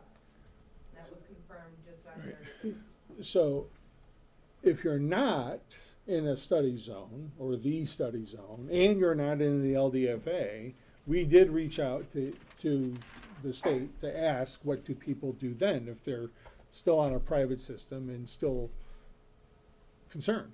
The information that we got back was, well, they can certainly go out and test their well and let us know what the results are, but there was no guarantee that the state of Michigan Health Department or Eagle themselves was going to reimburse for the test itself or to compensate or provide a filter. So, the question that ultimately will come perhaps to this body will be whether or not, from a policy point of view, this is something that we should start looking at from a fiduciary perspective. And then the next evolution to all of that becomes, remember, the utilities department operates as a business by the sale of water and sewer services. It does not operate off of taxpayer dollars. And the LDFA operates in a hybrid type system, and that's where Owen would get in or Jeff would get in and talk about the TIF and the special assessment and how it's funded. None of those funds, as I understand, as I'm sitting here today, and I certainly can be corrected, are necessarily earmarked for that type of purpose on a broad scale. And so that becomes more of a policy question. It becomes more of a question of can, the LDFA, or should the LDFA ultimately try to change its operational agreement. I mean, these are bigger questions that are not going to be resolved tonight. So It's not going to be resolved tonight, but, we learn every time we have a meeting, we learn, new concerns, research that our citizens have done on their own. They bring us that information, we do our own research. And I guess I would like to have a very clear, a better understanding of when you talk about policy with the council, what are those options moving forward? What do we need to understand are our options moving forward? Cadillac cannot be the only community that is dealing with the situation. But it's your community. And so, if we can become more educated on those things, either through the staff or from Eagle and the state agencies I feel like they aren't supporting us. And I might be misguided, but we don't have all the answers. Yep. And I don't feel like that town hall, which we didn't put that town hall on, No. right? That was theirs. Yeah, EPA. But and- somebody referred to it as a 101, and I felt like it was a 101 because I didn't really learn much more than we already knew. And so if we're really looking for experts to talk to us, to talk to the community about this, I would think it would be from those agencies. Right, it would be the same agencies that came in. So is there something the LDFA can do to work with them to bring more education into the community? You know, it could be the LDFA. I mean, it could be just a subcommittee of council even. I mean, it doesn't, you know, as I was trying to mention, it doesn't have to be the LDFA that's the tip of the spear. I mean, the LDFA has some experts that are on it, and have access to experts that are on it, that are helping us with it, you know, right now, and whether it's something that we believe is the best way or not the best way. Right now, the best information that we're getting is that if you do have a private well, and if you do have something coming back on a test that shows that you have a contaminant in it, they, being the state, wants to get you a filter. I mean, I that's, understand that, they're not talking about hooking you up to this, I mean, if hooking you up to the city is an option, then obviously that would be an option that anyone should consider exploring as well. But that's not what the state is necessarily saying is the first foot forward. The first foot forward they're saying is if you have a hot test result and you're in the study zone or you're in the LDFA, then getting a filter is what they're suggesting. But bringing, you know, or inviting these people back in and having another, you know, open session is something we can work on doing with them. We, like you said, we did not bring them in initially. That was part of the MPART state agency that did the invite. Our utilities director, Jeff, was a part of that, as a part of the panel.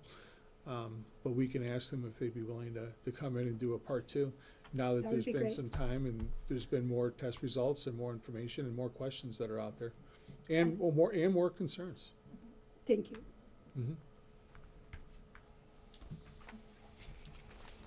Well, I wanted to talk to you guys a little bit about PFOS and, you know, my priorities as, you know, I wasn't around when this area was polluted, but like Jeff said, this is our responsibility because we're on council now.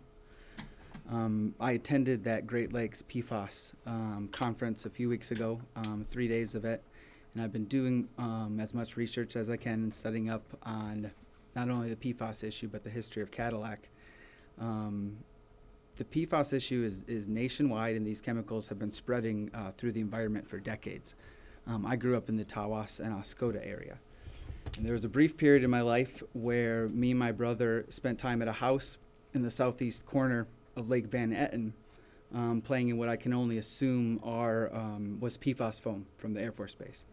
Giant piles of foam.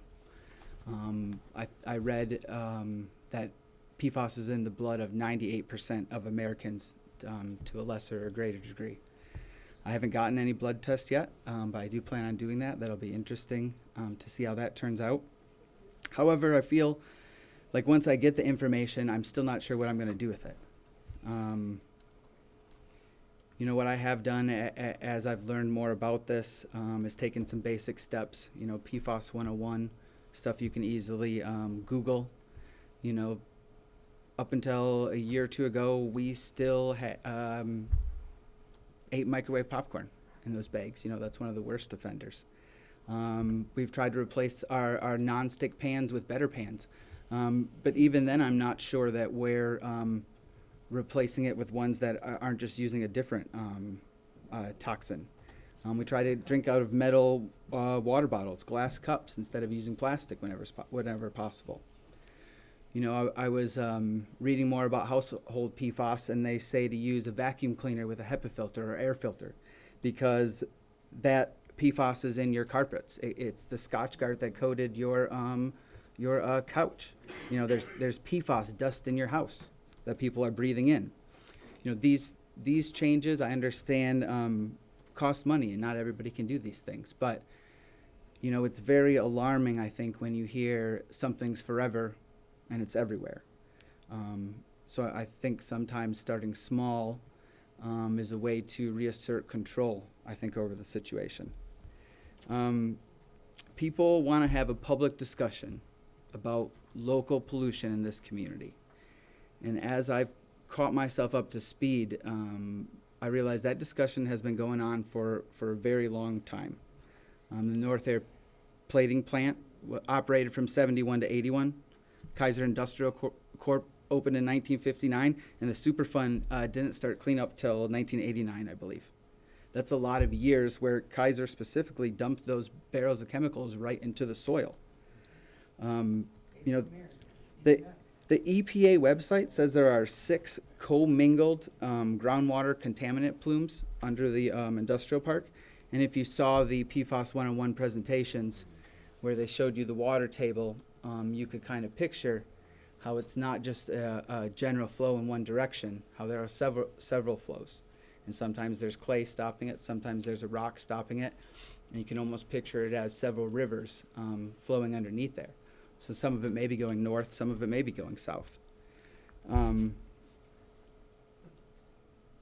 think you guys are familiar with the plan that they came up with to clean it up. For the Superfund site, they pumped it back out of the water, cleaned it up at the LDFA facility, and then dumped it into the Clam River. You know, I think, as some of you know, we also used to treat the leachate from the dump at the sewer plant, I believe. And that's that toxic tea that collects at the bottom of the dump. And we treated that, and we released that you know, back into the environment by the Clam River. At no point in this process, you know, the last several decades, were we ever intentionally removing PFOS? Were we ever intentionally treating it? There are no special PFOS filters. I think our Charker filters were capturing it anyways. But that's an emergent technology, along with the, you know, along with the information that we're finding out about it. You know, the county dump made the decision several years ago to stop sending the leachate to us to treat. They decided they were going to dig an injection well down in the ground, supposedly below the water table, which was supposed to not pollute the water people are drinking as long as the pipe didn't break. Would we have been better off treating it at our plant? I don't know. Who knows? You know, so I want to tell everyone my priorities as I have them figured out, and they revolve around things that I do know and things I can control. I think priority number one, from a city council perspective, is to make sure the city drinking water is free of PFOS. We have our well fields located in 2 separate locations, so that we don't get caught off guard by an unexpected plume of pollution.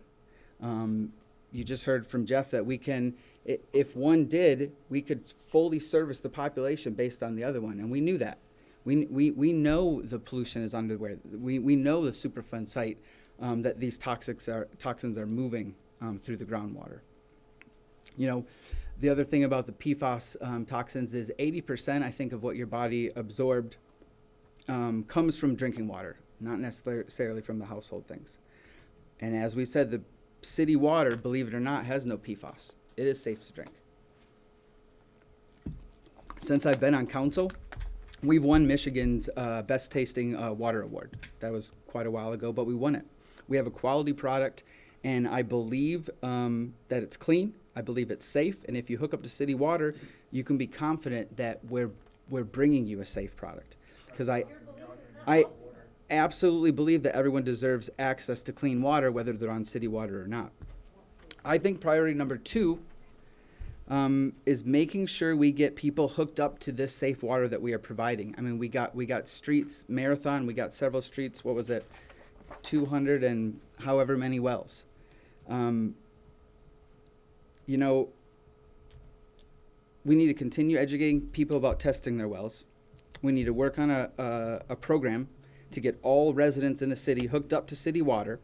And if we need to plan with Herring Township to extend our water to that neighborhood that's right next to the industrial park, that's right next to 2 EPA Superfund sites, where people still drink well water, then our priority will be to work with Herring Township and get them hooked up too. You know, I think the third priority, it's cleanup. You know, we don't know how long cleanup will take. Right now, I think I'm interested, you know, we're all interested in whether the LDFA wells can be used to clean up the groundwater pollution in the same way they have for the last several decades, in the same way they successfully clean up the chromium and the plating chemicals, and maybe additional contaminants that we're not screening for or filtering for. You know, it's hard to have a plan for cleanup when you're still trying to understand the full problem and trying to understand the possible solutions. People need to get their wells tested. Like Mr. Barnett says, that will help us understand the problem. And people need to educate themselves, because even if you are on city water, like I was saying, these forever chemicals are everywhere. And you may need to make household changes to further reduce your exposure. You know, I have seen 100 studies at this point. One of them said 83% of the waters tested across the country were contaminated by PFOS. And I already said it's in the blood of 98% of Americans. And I think that seems very chaotic and scary. I think it makes small steps seem futile. It'll destroy your psyche and your motivation for moving forward and making changes. But, you know, I think it's up to everyone to try and understand the problem, try to start making those small changes, and take control of your health. And if you are someone who's trying desperately to get hooked up to city water, that is exactly what I'm trying to accomplish as well. I think as a city council member, as someone who's in charge today, that process might take a long time, but we need to start today. Everybody in the city needs to be on city water. And I think that's the primary goal. That's the main goal. Filters and bottled water are Band-Aids. The cleanup could take a long time, but we have a safe product. We need to make sure people get it if they want it. We need to make sure that they're educated. Again, if they want the education, get the wells tested if they want their wells tested. Did that third house ever get hooked up in the LDFA district? No. Or did that guy still say no? He says no. Okay. So. Well, I think getting the people hooked up that want to be hooked up is the primary goal, the only goal, and the most important goal right now. So. Thank you, Robert. Okay. Marcus, did you have anything else for good of the order? I do not, Okay, but I got some good notes and we'll work on it. okay. All right, well, we do have on the agenda to go into closed session tonight. I'm just going to state for the record, it does not say what opinion we're discussing. It's not in relation to litigation. It's not in relation to anything I'm familiar with that would be an exception to closed session. Therefore, I think it's probably an issue that, and again, we had talked about before, if it didn't fit in the exception, giving us the council advance on what the opinion is. And without that, I cannot, for everything we've talked about tonight, we cannot go into closed session without a stated, specific exception that's legitimate. Okay, I do agree with that. Marcus or Mike, can you address that? Yeah, so the legal opinion was provided to all of City Council prior to the last meeting. The last meeting was canceled. There is specifically an exception under the Open Meetings Act for material that is exempt under state or federal law, which does include written confidential legal opinions with the city attorney. I disagree with that.